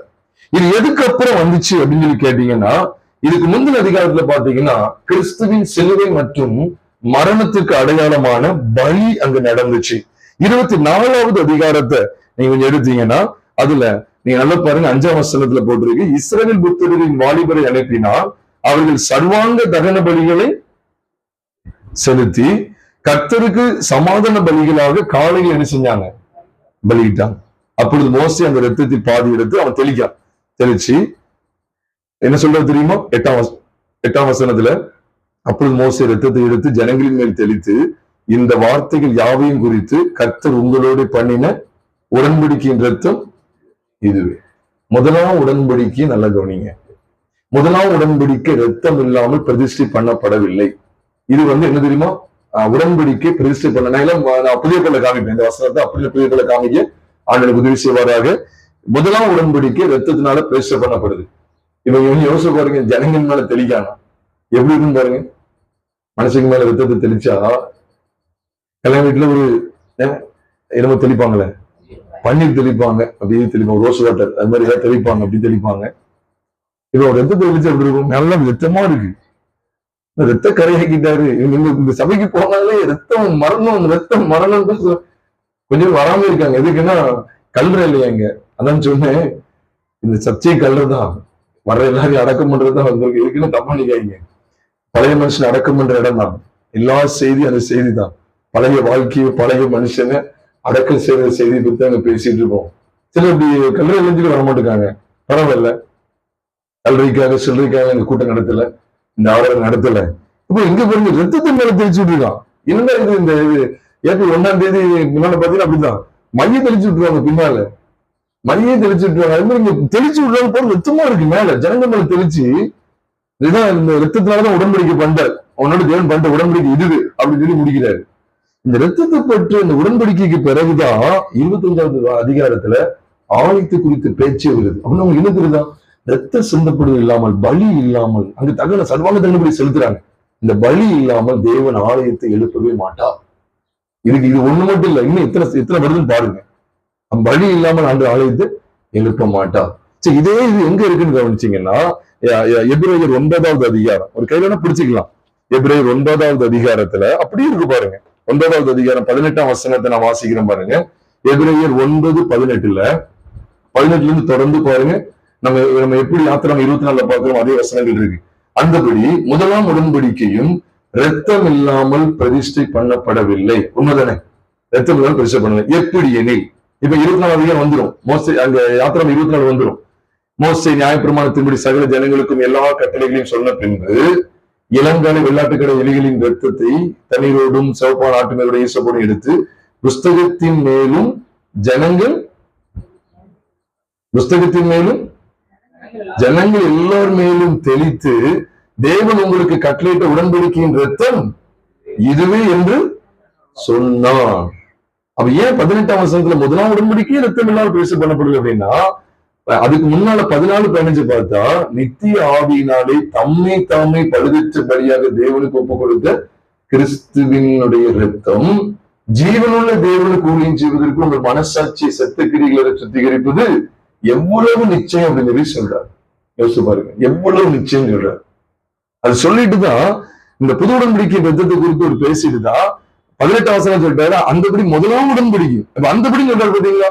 முதலாம் பல 2ஆம் உடன்படிக்கையும் போல அந்த உடன்படிக்கையும் முதலாம் உடன்படிக்கையும் ரத்தம் இல்லாமல் என்ன செய்யப்படல, ரெஜிஸ்டரே பண்ண மாட்டார். அந்த ரத்தம் எதை காண்பிக்க அப்படின்னா, கர்த்தராகிய இயேசு கிறிஸ்துவின் விலையேறப்பட்ட சரீரம் உங்களுக்காக எனக்காக அடிக்கப்பட்டது. உங்களுடைய பாடுகள் தான் அதுக்கு அடையாளமாக தான் இது காண்பிக்கப்பட்டிருக்கு. அப்ப ரத்த சிந்தல் இல்லாமல் மன்னிப்பு இல்லை. இவ்விதமாக கூடாரத்தின் மேலும் ஆராதனைக்குரிய சகல பனிமுட்டுகளின் மேலும் ரத்தத்தை தெளித்தான்னு சொல்லி 21 வசனத்தை வாசிக்கிறோம். 22லயும் பார்க்கிறோம். நியாயப்பிரமாணத்தின்படி கொஞ்சம் கூட எல்லாம் ரத்தத்தினாலே சுத்திகரிக்கப்படும். ரத்த சிந்தல் இல்லாமல் மன்னிப்பு உண்டாக. அப்போ அதுக்கடுத்து போட்டிருக்கு 23 வருஷத்துல ஒரு விசேஷித்த பலிகளினாலே சுத்திகரிக்க வேண்டியதாமே அப்படின்னா பைபிள்ல இருக்கு. எவ்வளவு அழகா இருக்கு பாத்தீங்களா? அப்போ இந்த பலி நிமித்தம் தான் எனது சபையை உருவாக்கப்படுது. அப்ப 24 அதிகாரத்துல பலி செலுத்தப்பட்டு ரத்த சிந்தப்படுது. 25வது அதிகாரத்துல என்ன செய்யுது? ஆலயம் எழும்புகிறது. ஆலயம் எழும்புகிறது. தேவனுடைய சபையை கர்த்தர் எழுப்புகிறார். அவருடைய வாசஸ்தலத்தை எழுப்புகிறார். அப்ப பலியும் ரத்தமும் இல்லாமல் எழுப்பப்பட முடியாது. அதுதான் இங்க தெளிவா காண்பிக்கப்படுது பிரியமானல்ல. அதனாலதான் நீங்க அப்போஸ்தலர் 20வது அதிகாரம் 28ஆம் வசனத்தை வாசிக்கும் போதும் கூட அங்க என்ன சொல்லப்பட்டது தெரியுமா? 20-28 சொல்லும் போது அவர், அதாவது உங்களை குறித்தும் தேவன் தம்முடைய சுய இரத்தத்தினாலே சம்பாதித்துக் கொண்ட தமது சபையை, தேவன் தம்முடைய, நல்லா பாருங்க, அப்போஸ்தலர் 20-28 என்ன போட்டிருக்கு? தேவன் தம்முடைய சுய, பாருங்க, தேவன் தம்முடைய சுய இரத்தத்தினாலே சம்பாதித்துக் கொண்ட தமது சபையை. அவர் தேவன் தமது சபை எப்படிதான் சம்பாதித்தார்? சொந்த ரத்தம், அதான் சுய ரத்தம். அங்க வந்து பை ஹிஸ் ஓன் பிளட் அப்படின்னு இருக்கு. He has purchased, God has purchased his church only by his blood, through his blood, through his own blood னே இருக்கு. சொந்த ரத்தம், அதான் சுய ரத்தம். அவருடைய சுய ரத்தத்தினாலே சபை என்ன செஞ்சாரா? சம்பாதிச்சார். ஒரு உதாரணத்துக்கு ஒரு யாரோ சொன்னாங்க, உதாரணத்துக்கு ஒரு பேக்கு நான் என் சம்பாத்தியத்துல வாங்கினேன். சில வீடு சொல்லுவாங்க, இந்த வீடு, இந்த பேக்கிங்க பெரிய வீடு, இது என் சொந்த சம்பாத்தியத்துல வாங்கினேன் அப்படின்னு சொல்லுவாங்க. அப்போ இயேசு தம்மை குறித்து என்ன சொல்ற? தேவன் தம்மை குறித்து என்ன சொல்ற? என்னுடைய சொந்த ரத்தத்தினால நான் சம்பாதிச்சுன்னு சொல்ற. அவர் ரத்த சிந்துதல் இல்லாமல் எதை சம்பாதிக்க முடியாது, எது ஏற்பட முடியாது, சபை ஏற்படுத்தப்பட முடியாது. இந்த கிளியர் கட் நாலேஜ், இந்த தெளிவு சபைக்கு இருந்தா எவ்வளவு நலமா இருக்கும் பாருங்க. அப்ப அவருடைய ரத்தம் பேசப்படலைன்னா சபையை குறித்து பேசுற பிரயோஜனமே கிடையாது. ஏன்னா பைபிள் அப்படிதான் சொல்லுது. யாத்திரை 24 பலி இல்லைன்னா, அங்க உடன்படிக்கை பலியினால உடன்படிக்கை ஏற்படுத்தப்படலைன்னா ஆலயத்தை பத்தி பேசவே கூடாது. அதனாலதான் அதுக்கு அடுத்து பேச ஆரம்பிச்சிட்டாரு. இங்க உடன்படிக்கை ரத்தம் சிந்தப்படுது இல்ல, தெளிக்கப்படுது, உடன்படிக்கை ஏற்படுத்தப்படுது. ரத்தத்தினால உடன்படிக்கை ஏற்படுத்தப்பட்டா அங்க பலிபீடமும் பலியும் ரத்தமும் எல்லாம் காணப்படப்பட அடுத்த ஆலயம் எழும்பிடும். இதைத்தான் நீங்க 2 நாளாகமத்தின் புஸ்தகம் 3வது அதிகாரம், கொஞ்சம் வேகமா நான் போகிறேன், நீங்க எல்லாம் கவனிச்சிருவீங்க. ஏன்னா கான்செப்ட் இதுதான், அதனால ஈஸியா நீங்க புரிஞ்சிருவீங்க. 2 நாளாகமம் 3வது அதிகாரம் 1ஆம் வசனத்தை ஒருத்தங்க நான் வாசிக்கிறேன் பாருங்க. 2 நாளாகமும் 3வது அதிகாரம் 1ஆம் வசனத்துல, பின்பு சாலமோன் எருசலேமில் தன் தகப்பனாகிய தாவீதுக்கு காண்பிக்கப்பட்ட மோரியா என்னும் மலையில் எபூசியனாகிய ஒர்னானின் களம் என்னும் தாவீது குறித்து வைத்த ஸ்தலத்திலே கர்த்தருடைய ஆலயத்தை சொல்லுங்க கட்ட துவங்கினான். அப்போ சாலமோன் தான் ஆண்டவருக்கு ஆலயத்தை கட்டுறாரு. எந்த இடத்துல கட்டுறாரா? ஒர்னானின் களத்துல கட்டுறாரு. அது ஒர்னானின் களம் பெரிய களம். அதுல தாவீது குறிச்சு வச்ச இடத்துல பழகா போட்டு எபூசியனாகிய மோரியா என்னும் மலையில் எபூசியனாகிய ஒர்னானின் களம் என்னும் தாவீது குறித்து வைத்த ஸ்தலத்துலதான் கர்த்தருடைய ஆலயத்தை கட்டினான். சரி, தாவீது எதுக்காக குறிச்சு வச்சாரு நினைக்கீங்க? ஆலயம் இந்த இடத்துல கட்டியிருப்பான் அப்படின்னு சொல்லி குறிச்சு வச்சாரு நினைக்கீங்களா? அது மட்டும் கிடையாது, குறிச்சு வச்சது உண்மைதான். ஆனா அதுல என்ன நடந்துன்னு கேட்டா, 1 நாளாகமம் 21 அதிகாரத்துல பாக்குறோம், அந்த இடத்துல அவர் பலி செலுத்த ஆரம்பித்தா. நம்ம எல்லாருக்குமே தெரியும். அதுல தாவீது வந்து ஜனங்களை என்ன சொல்றார்? ஆமா, ஜனங்களை வந்து என்ன சொல்ற லெக்க பார்க்க சொல்ற இஸ்ரேல் ஜனங்களை. அப்ப 1 நாளாகமம் 21:1 எப்படி ஆரம்பிக்கும்? சாத்தான் இஸ்ரவேலுக்கு விரோதமாக எழும்பி இஸ்ரவேலை தொகையிடுவதற்கு தாவீது ஏவி விட்டது. முதல் வசனம் ஆரம்பிக்கும் போது சாத்தான் எழுதுறா, ஏவி விடுறா, இவன் தவறு செஞ்சாச்சு. தவறு செஞ்ச உடனே இப்ப எங்க போறன்னு தெரியல, 70,000 பேர் செத்துட்டாங்கன்னு 14வது வசனத்துல பாக்குறோம். 14வது வசனத்துல பாக்குறோம், 70,000 பேர் மடிஞ்சிட்டாங்களாம். இப்ப என்ன செய்யணும் தெரியல. அப்பதான் 18ஆம் வசனத்துல தேவன் சொல்றாரு, நீ எபூசியனாகி ஒர்னானின் களத்துக்கு போய் அங்க என்ன செய்யணும், பலிபீடத்தை உண்டாக்குறதுக்கு போ அப்படின்னு சொல்லிட்டாரு. சொன்னாவே இல்லையா? பலிபீடம் புதிய ஏற்பாடு வெளிச்சத்துல எதை குறிக்கி? சத்தமா சொல்லு. கர்த்தராகிய இயேசு கிறிஸ்துவின் சிலுவை. அவன் பலிபீடம், அன்னைக்கு பலிபீடத்துல பலி செலுத்துவாங்க. அப்ப நமக்காக ஒட்டுமொத்த பலியா யார்தான் பலியானா? கர்த்தராகிய இயேசு கிறிஸ்து பலிபீடமாகிய சிலுவையில. அப்ப தாவீது பலிபீடத்தை கட்டி அங்க பலி செலுத்துறது நீங்க 21வது அதிகாரம் 26வது வசனத்துல பார்க்கலாம். அங்கே கர்த்தருக்கு ஒரு பலிபீடத்தை கட்டி சர்வாங்க தகன பலிகளை சமாதான பலிகளை செலுத்தி கர்த்தரை நோக்கி விண்ணப்பம் பண்ணினால், அப்பொழுது ஒரு வானத்திலிருந்து சர்வாங்க தகன பலிபீடத்தின் மேல் இறங்கி அக்கினியினால் அவனுக்கு மருவத்தில் கொடுத்தோம் இல்லாமல் தேவதூதனையும் சொல்லிட்டார், பட்டேட்டி வரையில போடுன்னு சொல்லிட்டார். அப்போ அப்போ ஒரு நாளின் காலத்துல என்ன நடந்துச்சு? ஆலய கட்டுமானம் முதல் நடந்துச்சா இல்ல பலிபீட கட்டுமானம் முதல் நடந்ததா? பலிபீடம். அப்ப பலிபீடம் இல்லாத இடத்துல தேவன் சபையை ஏற்படுத்த முடியாது. திருச்சபையின் உருவாக்கம் படிக்கும். இன்னைக்கு சபைக்கு போறேன் நான் சொல்ல நினைக்க வேண்டாம், எங்கேயும் போகலாம். ஆனா இந்த பலி, இந்த வெளிப்பாடு இல்லாத இடம் நிச்சயமா நம்மளை பரலோகம் கொண்டு போய் சேர்க்காது. அப்போ சபைக்கு அழைத்து போற அப்புறம் என்ன இருக்குன்னா, ஒருத்தர் சொன்ன ஆலங்குளத்துல இருந்து தூத்துக்குடி வருவேன், வாரம் வருவாராம். ஆலங்குளத்துல இருந்து எங்க இருக்கு பாருங்க, தென்காசி ஆலங்குளம் எங்க இருக்கு? நான் ஆலங்குளத்துல ஒரு மாதிரி செய்தி கொடுத்து போகும்போது அந்த சொல்ற உட்கார் சாப்பிட்டு இருக்கும்போது ஒரு பெரிய பணக்காரர் தான் சொல்றேன், ஆலங்குளத்துக்கு வந்துருவேன். என்னன்னு கேட்டா, இங்க ஒரு சபையை சொல்றேன், நான் பேர சொல்ல விரும்பல, மியூசிக் அவ்வளவு சூப்பரா இருக்கும். இவர் ஆண்டர் கட்டி எழுப்பிடுவாரா மியூசிக், அந்த ஆராதனை பாத்தீங்கன்னா அவ்வளவு சூப்பரா இருக்கும். அதுக்காகவே என்ன செய்வோம், ஆலங்குளத்துல இருந்து இந்த தூத்துக்குடி வரேன்னு சொல்றாரு. எவ்வளவு மோசம் பாத்தீங்களா? சபையை தேவன் கட்டி எழுப்புறதுடைய முகாந்திரம் என்ன அப்படின்னா, பைபிள்ல தெளிவா இருக்கு. எந்த இடத்துல சாலமோன் அரியணைக்கு வர்றதுக்கு முன்னால தாவீது எந்த இடத்த பலிபீடத்துக்கு என்று பலி செலுத்துவதற்காக குறித்து வச்சு பலிபீடம் கட்டி பலி செலுத்தினாரோ, கிரயம் கொடுத்து வாங்குறாரு. வாங்கிய இடத்துல மோரியா மலையில ஈசாக்க பலிபீடத்தை கொண்டு போனது இந்த மலைதான், மோரியா மலை. சரித்திரத்தினால சொல்லுவாங்க, நான் கேட்டிருக்கிறேன், என்னன்னா ஈசாக்க ஆபிரகாம் கொண்டு வந்த இடமும் இங்க சாலமோன் கத்திற்கு அழைத்து கட்டாரு, இந்த தாவீது குறிச்சு வச்சு பலிபீடம் கட்டி பலி செலுத்துறாரு, இந்த ரெண்டு ஒண்ணுதான் சொல்லுவாங்க. ஏன்னா இதுக்கு குமாரனை காண்பிக்கிற, குமாரனுடைய சிலுவை பாடு மரணத்தை காண்பிக்கக்கூடியதுங்கிறதுக்காக காண்பிக்கப்படுற அருமையான தோற்றம், கர்த்தருடைய அருமையான வெளிப்பாடு. கர்த்தருக்கு ஸ்தோத்திரம். அப்ப இது இல்லாம அதான் சாலமோன் கட்ட துவங்கியான்னு போட்டு போட்டீங்களா, 2 நாள் 3 அதிகாரம் முதல் சந்த வாஸ்தமே எந்த ஸ்தலத்திலும் பாருங்க, ஒரு நாளின் களம் என்னும் அழகப்படும் விபூசியனாகி ஒரு நாளின் களம் என்னும் தாவீது குறித்து வைத்த ஸ்தலத்தில் கர்த்தருடைய ஆலயத்தை கட்ட துவங்கினான். அவ கர்த்தருடைய ஆலயம், கர்த்தருடைய ஆலயம் யாரு இருக்குன்னு சொல்லுங்க, நம்ம தான். இப்ப நம்ம ஆண்டவர் எந்த இடத்துலதான் கட்டி இருப்போம், சத்தமா சொல்லுங்க, இந்த வசனம்லாம் பார்த்த எப்படி இருக்கு, எந்த அனுபவத்துல எந்த இடத்துல தான் கட்டி எழுப்போம், கிறிஸ்துவின் சிலுவையில தான் கட்டி எழுப்ப முடியும். போடப்பட்டிருக்கிற அஸ்திபாரமாகிய இயேசு கிறிஸ்துவை இல்லாமல் வேறொரு அஸ்திபாரத்தை போட ஒருவனாலும் கூடாது என்று 1 கொரிந்தியர் 3 அதிகாரம் 11வது வசனத்துல வாசிக்கிறோம். அப்போ இயேசு கிறிஸ்துவ அஸ்திபாரம். அப்ப அவர் மேலதான், இந்த சிலுவையில தான் நீங்களும் நானும் கட்டி எழுப்ப முடியும். இந்த உபதேசத்துலதான் உங்களை என்ன ஆண்டவர் கட்டி எழுப்புகிறார், அவருடைய வாசஸ்தலமா. அதனாலதான் நீங்க கூட்டி கட்டப்பட்டு வருவீங்கன்னு சொல்லி எபேசியர் 2வது அதிகாரம் 21, 22 பாக்குறோமே. அதுக்கு முன்னால் என்ன இருக்கு, சிலுவையை பத்தி பேசுறாரு. சிலுவையை, பகையை சிலுவையினால் கொன்று இதெல்லாம் செஞ்சுதான் இசைவாய் மாளிகையாய் கர்த்தருடைய ஆலயமாய் எழும்புகிறோம்னா இதை போட்டு பாருங்க, மாளிகை முழுவதும் இசைவாய் இணைக்கப்பட்டு கர்த்தருக்குள் பரிசுத்த ஆலயமாக எழும்புகிறது வாஸ்தவமா இல்லையா? அது எதை தொடர்ந்து? சிலுவையை தொடர்ந்து, அவர் இரத்தத்தை தொடர்ந்து.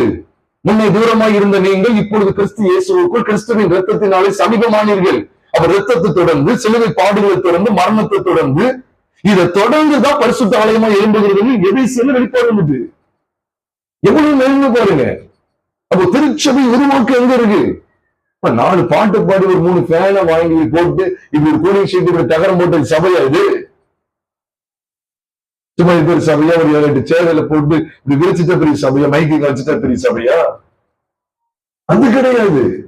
சிலுவையில இங்க வந்து நல்லா பாடுறாங்க, இங்க ஒரு சகோதரர் ராஜேஷ்குமார் ஒரு சகோதரர் இருக்காங்க, நல்ல இசை வாசிப்பாங்க, இங்க உங்க சகோதரர் முன்னிருந்து பாடுறவங்க இருக்காங்க, அவங்க நல்ல பாட்டு போடுவாங்க, அதனால சபை கிடையாது. கிறிஸ்துவின் சிலுவை பிரசங்கிக்கப்படணும். கிறிஸ்துவின் சிலுவையில கட்டி எழுப்பப்பட்டத சபை. அப்போ மோசேயுடைய நாட்கள் எடுத்துக்கங்க, சாலமோனுடைய நாட்கள் எடுத்துக்கங்க, ஆதி அப்போஸ்தலருடைய நாட்கள் எடுத்துக்கங்க. இந்த 3லையும் பார்க்கிறோம், பலிபீடமும் பலியும் இல்லாமல் தேவன் சபை என்ன செய்யறதில்லை, எழுப்புறது இல்லை. சரி, எஸ்ரா நாட்கள் எழுப்பப்பட்ட சபையை பார்த்தா கூட நீங்க எஸ்ரா புஸ்தகத்துக்கு வாங்க. எஸ்ராவின் புஸ்தகம் 1வது அதிகாரம் பக்கம் 589. எஸ்ராவின் புஸ்தகம் 1வது அதிகாரத்துக்கு வந்தா கோரேஸ் அவங்க எல்லாரையும் அனுப்பி விடுறாரு. எதுக்கு? ஆலயத்து கட்ட போங்கன்னு சொல்லி 2ஆம் வசனத்திலே பாக்குறோம். 2ஆம் வசனத்திலே பாக்குறோம். 1வது அதிகாரம் 2ஆம் வசனம், பரலோகத்தின் தேவனாகிய கர்த்தர் பூமியின் ராஜ்யங்களை எல்லாம் என்ன செய்கிறார், எனக்கு தந்தருளி யூதாவிலுள்ள எருசலேமிலே தமக்கு ஆலயத்தை கட்டும்படி எனக்கு கட்டளையிட்டு இருக்கிறார். அதனால அவங்கவுங்க அங்க போகன்னு சொல்றாரு. 3ஆம் வசனத்துல எருசலேமுக்கு போய் என்ன செய்யுங்க, ஆலயத்தை கட்டுங்கன்னு சொல்றாரு. 2வது அதிகாரத்துல எல்லாரும் போக ஆரம்பிச்சிட்டாங்க. போனாங்களே இல்லையா? 2வது அதிகாரம் கொஞ்சம் புரிய வாய்க்குள் நுழைய கொஞ்சம் கஷ்டமா இருக்கும். 2வது அதிகாரம் பேரா இருக்கும். ஏன்னா எந்தெந்த கூட்டத்தாரெல்லாம் பாபிலோனை விட்டு வெளியே போறாங்கன்னு சொல்றாரு. பாபிலோன்ல இருந்து யாரெல்லாம் வெளியே வர்றாங்கன்னு பார்த்து போட்டிருக்கு. அந்த லிஸ்ட் வருது. 3வது அதிகாரத்துல உள்ள வந்துட்டாங்க. வந்து முதல் வசனத்திலே போட்டிருக்கு, ஜனங்கள் ஏகோபித்து எருசலேமில் என்ன செஞ்சாங்க? முதல் வசன முடிவில் என்ன போட்டிருக்கு? ஜனங்கள் ஏகோபித்து எருசலேமிலே கூடினார்கள். தொடர்ந்து நான் வாசிக்கிறேன் பாருங்க 2வது வசனத்தை. அப்பொழுது யோசதாக்கின் குமாரனாகிய உள்ளதான் வந்திருக்காங்க. யாரெல்லாம் வந்தாங்க லிஸ்ட் இருக்கு. இவங்க உள்ள வந்து கூடின உடனே அப்பொழுது யோசதாக்கின் குமாரனாகிய யெசுவாவும் அவன் சகோதரராகிய ஆசாரியரும் சைத்தியலின் குமாரனாகிய செருபாபேலும் அவன் சகோதரன் எழும்பி தேவனுடைய மனிதனாகிய மோசையின் நியாயப்பிரமாணத்தில் எழுதியிருக்கிறபடி சர்வாங்க தகனங்களை பலியிடும்படிக்கு இஸ்ரவேலுடைய தேவனின் ஆலயத்தை தான் கட்ட விட்டாங்க. ஆலயத்தை கட்டத்தானே போனாங்க. ஆனா எதற்கு கட்டுறாங்க? பலிபீடத்துக்கு கட்டுறாங்க. இதுதான் தேவன் நடத்துதல். அவர் தேவனே என்ன பிரமாணமா வைக்கிறாருன்னா, பலிபீடம் இல்லைன்னா ஆலயம் கிடையாதுப்பா. திருச்சபை உருவாக்கத்தை பத்தி பேசவே கூடாது. சரி, 6வது வசனத்தை பாருங்க, எவ்வளவு அழகா. இதே அதிகாரம், இதே எஸ்ரா 3வது அதிகாரம் 6வது வசனத்தை நான் வாசிக்கிறேன் பாருங்க. ஏன்னா 5லயே போட்டிருக்கு பலிகளை செலுத்திட்டாங்களாம், செலுத்த ஆரம்பிச்சிட்டாங்க. 4வது வசனத்திலேயே போட்டிருக்கு. 3வது வசனம், ஆமா நல்லா பாருங்க. 2வது வசனம் கடைசியில பலிபீடத்தை கட்டினாங்க. 3வது வசனத்தின் பின்பு கடைசியில பாருங்க பலிகளை செலுத்தினாங்களா இல்லையா? சர்வாங்க பலி செலுத்தியாச்சு. 4வது வசனத்துடைய கடைசியில பாருங்க ஒவ்வொரு நாளிலும் பலியிட்டார்கள். 5வது வசனத்துடைய கடைசி பாருங்க உற்சாக பலியை செலுத்தினார்கள். 6வது வசனத்தை பாருங்க, 7ஆம் மாதம் முதல் தேதியில் கர்த்தருக்கு சர்வாங்க தகன பலிகளை செலுத்த தொடங்கினார்கள். ஆனாலும் கர்த்தருடைய ஆலயத்தின் அஸ்திபாரம் இன்னும் நினைச்சு அஸ்திபாரம் போடப்படவே இல்லை. அப்போ ஆலயத்தை கட்டுறது ஃபர்ஸ்ட் இல்ல. அப்ப தேவன் எதுலதான் திருச்சபை கட்ட விளைகிறார் அப்படின்னு சொன்னா, பலிபீடம் பலி, கிறிஸ்துவின் பலியும் அந்த பலிபீடம் இல்லாத பட்சத்தில் தேவனால் சபையை கட்ட முடியாது. தேவனால் சபையை கட்ட முடியாது. அதனால இதே எஸ்ரா 6வது அதிகாரத்துல தரிய ஒரு சுருள் எடுத்து வாசித்து பார்ப்பாரு. சுருளையும் ஏற்கனவே எழுதி வச்சிருப்பாங்க. 6வது அதிகாரம் எஸ்ரா 6வது அதிகாரம் 1வது வசனத்துல பாருங்க. அப்பொழுது ராஜாவாகிய தரியிட்ட கட்டளையின்படியே பாபிலோன் கஜானாவில் உள்ள சஸ்திர அறையை சோதித்தார்கள். ஒரு இதை செக் பண்ணி போய் எடுக்க பார்த்தாங்க. அப்போ ஒன்று அகப்படுது பாருங்க. 2வது வசனத்துல மேதிய சீமையில் இருக்கிற அக்மேதா பட்டணத்தின் அரண்மனையிலே ஒரு சுருள் அகப்பட்டதான். அதுல எழுதியிருந்த விவரம் என்னன்னு அந்த அடுத்த ஒரு வசனத்தை மட்டும் பாருங்க. அதுல எழுதியிருந்த விவரம் என்ன தெரியுமா? ராஜாவாகிய கோரேசின் 1ஆம் வருஷத்து பாருங்க, தரிய பின்னாலதான் வந்தாரு, கோரேசுக்கு பின்னாலதான் வர்றாரு. அப்ப அவனுக்கு முன்னாடி இருந்த ராஜ்ய காலத்திலேயே என்னதான் கோரேஸ் எழுதிட்டு போயிருக்காருன்னா, ராஜாவாகிய கோரேசின் 1ஆம் வருஷத்தில் கோரேஸ் ராஜா எருசலேமில் இருந்த தேவாலயத்தை குறித்து பிறப்பித்த உத்தரவு என்னவென்றால், தேவாலயமானது பலி செலுத்தப்பட்டு வந்த ஸ்தானத்திலே என்ன செய்யப்பட கிடவுது? கட்டப்பட கிடவு. தேவாலயமானது எதுலதான் கட்டப்படணுமா? பலி செலுத்தப்பட்டு வந்த ஸ்தலத்திலே கட்டப்பட கிடவு. அதான் இதோட முடிக்கிறேன். என்ன வெளிச்சத்தை தேவன் தர்றாருன்னா, பிரியமானவர்களே, இன்னைக்கு உண்மையாவே சொல்றேன், இங்க நீங்க வந்து யாருனாலும் வரலாம், வந்துட்டு கொஞ்ச நாள் வந்துட்டு கூட அப்புறம் போறது கூட சில செய்யலாம். ஆனா ஒண்ணு சொல்றேன், நம்ம தேவனுடைய சபையை கட்டி எழுப்பப்படணும்னா இந்த பலிபீடத்தை காத்துக்கணும். இந்த பலிபீடம் பலி இல்லாம கண்டிப்பா கட்ட முடியாது. திரும்பி நம்ம நினைச்சா வரலாம், வந்துட்டு கூட நம்ம திரும்பி கூட போகலாம். ஆனா உண்மையாகவே நம்ம தேவனுடைய சபையை கட்டி எழுப்பப்படணும்னா இங்க மட்டும் இல்ல, ஒரு இடத்துக்கு போறோம், திரும்பி போறோம் வர்றோம்னு சொல்லி ஒரு நினைச்சிடும். திரும்பி நானும் கூட இப்படித்தானே, ஏதாவது இடத்துல ஒரு கூட்டம் இருக்கு, நாங்க போறேன், கலந்துக்கிறேன், அவங்க கிட்ட போது வர போறோம். அப்போ இது இல்ல, உண்மையாகவே தேவன் இப்ப ஒரு சபைக்கு போறேன், ஆண்டு என்னை கட்டி எழுப்புகிறார், இதான் நான் தான் சபை, இதான் தேவனுடைய ஆலயம், இந்த ஆலயத்தை தேவன் கட்டி எழுப்புகிற முகாந்தரத்தை நான் எவ்விதமாக கண்டறிய முடியும் அப்படின்னு சொன்னா, எனக்குள்ள பலிபீடத்தினுடைய மேன்மை தேவை, பலிபீடத்தை குறித்த சத்தியம் தேவை, பலிபீடத்தின் மேல் செலுத்தக்கூடிய பலிகளை குறித்த வெளிப்பாடுகள் தேவை. அந்த வெளிப்பாடு என்ன? பலிபீடம் எது? கர்த்தராகிய இயேசு கிறிஸ்துவின் சிலுவை. பலிகள் என்ன? ஒட்டுமொத்த பலிகளுக்கு உள்ளடக்கமா இயேசு கிறிஸ்து என்னும் ஒருவரே நமக்காக என்ன செய்திருக்கிறார்? பலியா இருக்கிறார். அப்ப இந்த பலி இவர் மூலமாத்தான் சபை உருவாகிறது. இந்த பலி இல்லாமல் உருவாக்கம் இல்லை. அப்ப இன்னைக்கு தியானிக்கிற வேத வசனங்கள் பகல்ல தியானிச்சோம், அதுல அதுதான் நம்ம அதிகமா தியானிச்சோம். ஆதி முதல் இருந்த ரகசியம், அந்த ரகசியம் எங்கெல்லாம் ரகசியமா இருந்தது, அந்த ரகசியத்தெல்லாம் புட்டு புட்டு வைக்கிறாங்க புதிய ஏற்பாட்டுல. அது யாரு யாரு யாரு யாருன்னு தெளிவா காமிச்சு கொடுக்குறாங்க. எல்லாமே அதுல சொல்லப்பட்ட அத்தனை ரகசியமே கிறிஸ்து இயேசு மட்டும்தான் காண்பித்து கொடுக்குங்கிற மேலான வெளிச்சத்தை பார்த்து உதவி செய்தா இப்படி நம்ம கடைசியா பார்த்து முடிக்கிறது என்ன?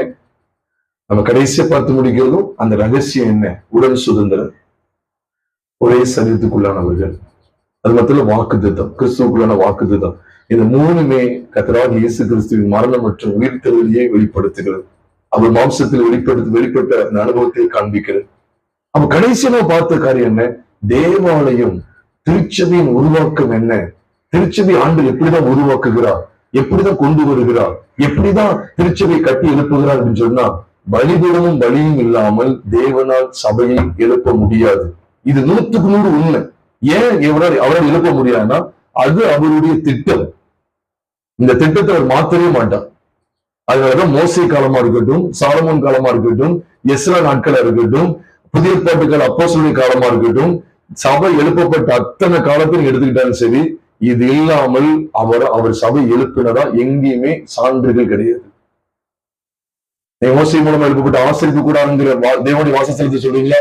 பலியும் பலிபீடமும் இல்லாமல் அது எழுப்பப்படவில்லை. சாலமோன் நாட்கள்ல மகா பிரம்மாண்டமான ஆளு எழுப்பப்பட்டு சொல்றீங்களா? அதுவும் பலிபீடம் பலி இல்லாமல் எழுப்பப்படவில்லை. எஸ்ரா நாட்கள்ல முந்தின நாளைத்தை விட பிந்தின நாளைக்கு மகிமை பெரிதவனங்கிட்டு அதை விட பெரியாரு, அதுக்கும் என்னதான் தேவை? பலிபீடமும் பலியும் தான் தேவை. சரி, இது எல்லாத்தையும் தூக்கி சாப்பிடுற அளவுக்கு புதிய ஏற்பாட்டுல புது உடன்படிக்கை ஒளி வருது, அதுக்கும் பலிபீடமும் பலியும் தான் தேவை. சிலுவையில் அறையப்பட்ட கிறிஸ்து ஒப்பு கொடுப்போமா? இவரை அன்று ஒருவராலும் ரட்சிப்பு இல்லை பிரியமானவர்களே. அப்போ 4:12 வாசிக்கிறது போல அவரால் என்று வேறு ஒருவராலும் ரட்சிப்பு இல்லை. நாம் ரட்சிக்கப்படும்படிக்கு வானத்தின் கீழெங்கும் மனுஷர்களுக்குள்ளே அப்படி நாமமே அல்லாமல் வேறொரு நாமும் கட்டளையிடப்படவும் இல்லை. வேறொரு நாமும் கட்டளையிடப்படவும் ரட்சிக்கப்படும்படிக்கு நீங்க ஒவ்வொரு இடத்துல இருக்கிற யாரா இருந்தாலும் சரி, இந்த சத்தத்தை தயவு செய்து கவனமா கேட்டு, ஆண்டவரே இந்த வேலையோட ஒட்டுமொத்த பகுதியிலையும் உண்மை குறித்தே சாட்சியிடுகிற பகுதிகள் இருக்கிறது. ஆண்டவரே உண்மை குறித்தே சாட்சியிடுகிறவர்கள் இருக்கிறது. குமாரன் இந்த பூமிக்கு வெளிப்பட்டா, இந்த குமாரன் இந்த பூமியில வெளிப்பட்டா என்னுடைய உங்களுடைய நம்ம எல்லாருடைய பாவங்களையும் அக்கிரமங்களையும் சுமந்து தீர்க்கும்படியா அவர் வெளிப்பட்டா, நம்மை தேவனை விட்டு பிரிக்கிற 2 உண்டு. ஒன்று மாம்சம், இன்னொன்று உலகம். இந்த 2 ஆயுதங்களை கொண்டுதான் சாத்தானானவன் உங்களை தேவனை விட்டு பிரிக்கும்படி பல விதங்களிலே பல யுக்திகளை கொண்டு அவன் பயன்படுத்துகிறான். இந்த 2 தான் பயன்படுத்துகிறான். பெரியமானவர்களே, நம்முடைய உலகமும் நம்முடைய மாம்சமும் சிலுவையில் மாண்டு விட்டது என்பதை வேறு எவ்வளவு பிரகடனப்படுத்துகிறது. இந்த சிலுவை பற்றி பலியை தாண்டி வேற ஒரு செய்தி உங்களுடைய என்னுடைய மாம்சத்தையும் உலகத்தையும் பரிகரிக்கக்கூடியது இருக்கிறதா? யோசித்து பாருங்கள். வேற ஏதாவது இருக்குன்னா சொல்லுங்க. பெரியமானவர்களே, எல்லா பகுதியிலுமே எனக்கு கிறிஸ்துவை குறித்து வெளிப்பாடல் பார்க்கிறோமே. நீ ஒப்பு கொடுப்போமா? எவ்வளவு காரியங்களை தியானிக்க உதவி செய்தாரு. அற்புதம் செய்வோமா? மகிமை மாட்சிமை மறந்தேலென்றோ கொடுமை கருசை தேர்ந்தெடுத்தாரே. மகிமை மாட்சிமை மறந்தேலென்றோ கொடுமை கருசை தேர்ந்தெடுத்தாரே.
எங்களோடு ஈடுபட்ட தெய்வீக பிரசனத்திற்காக தெய்வீக சத்தியங்களுக்காக நாங்கள் உண்மை ஸ்தோத்திரிக்கிறோம். தொடர்ந்து அப்படியே இந்த வசன வெளிச்சங்களை நிலைத்திருக்க கர்த்தரை உதவி செய்யுங்க.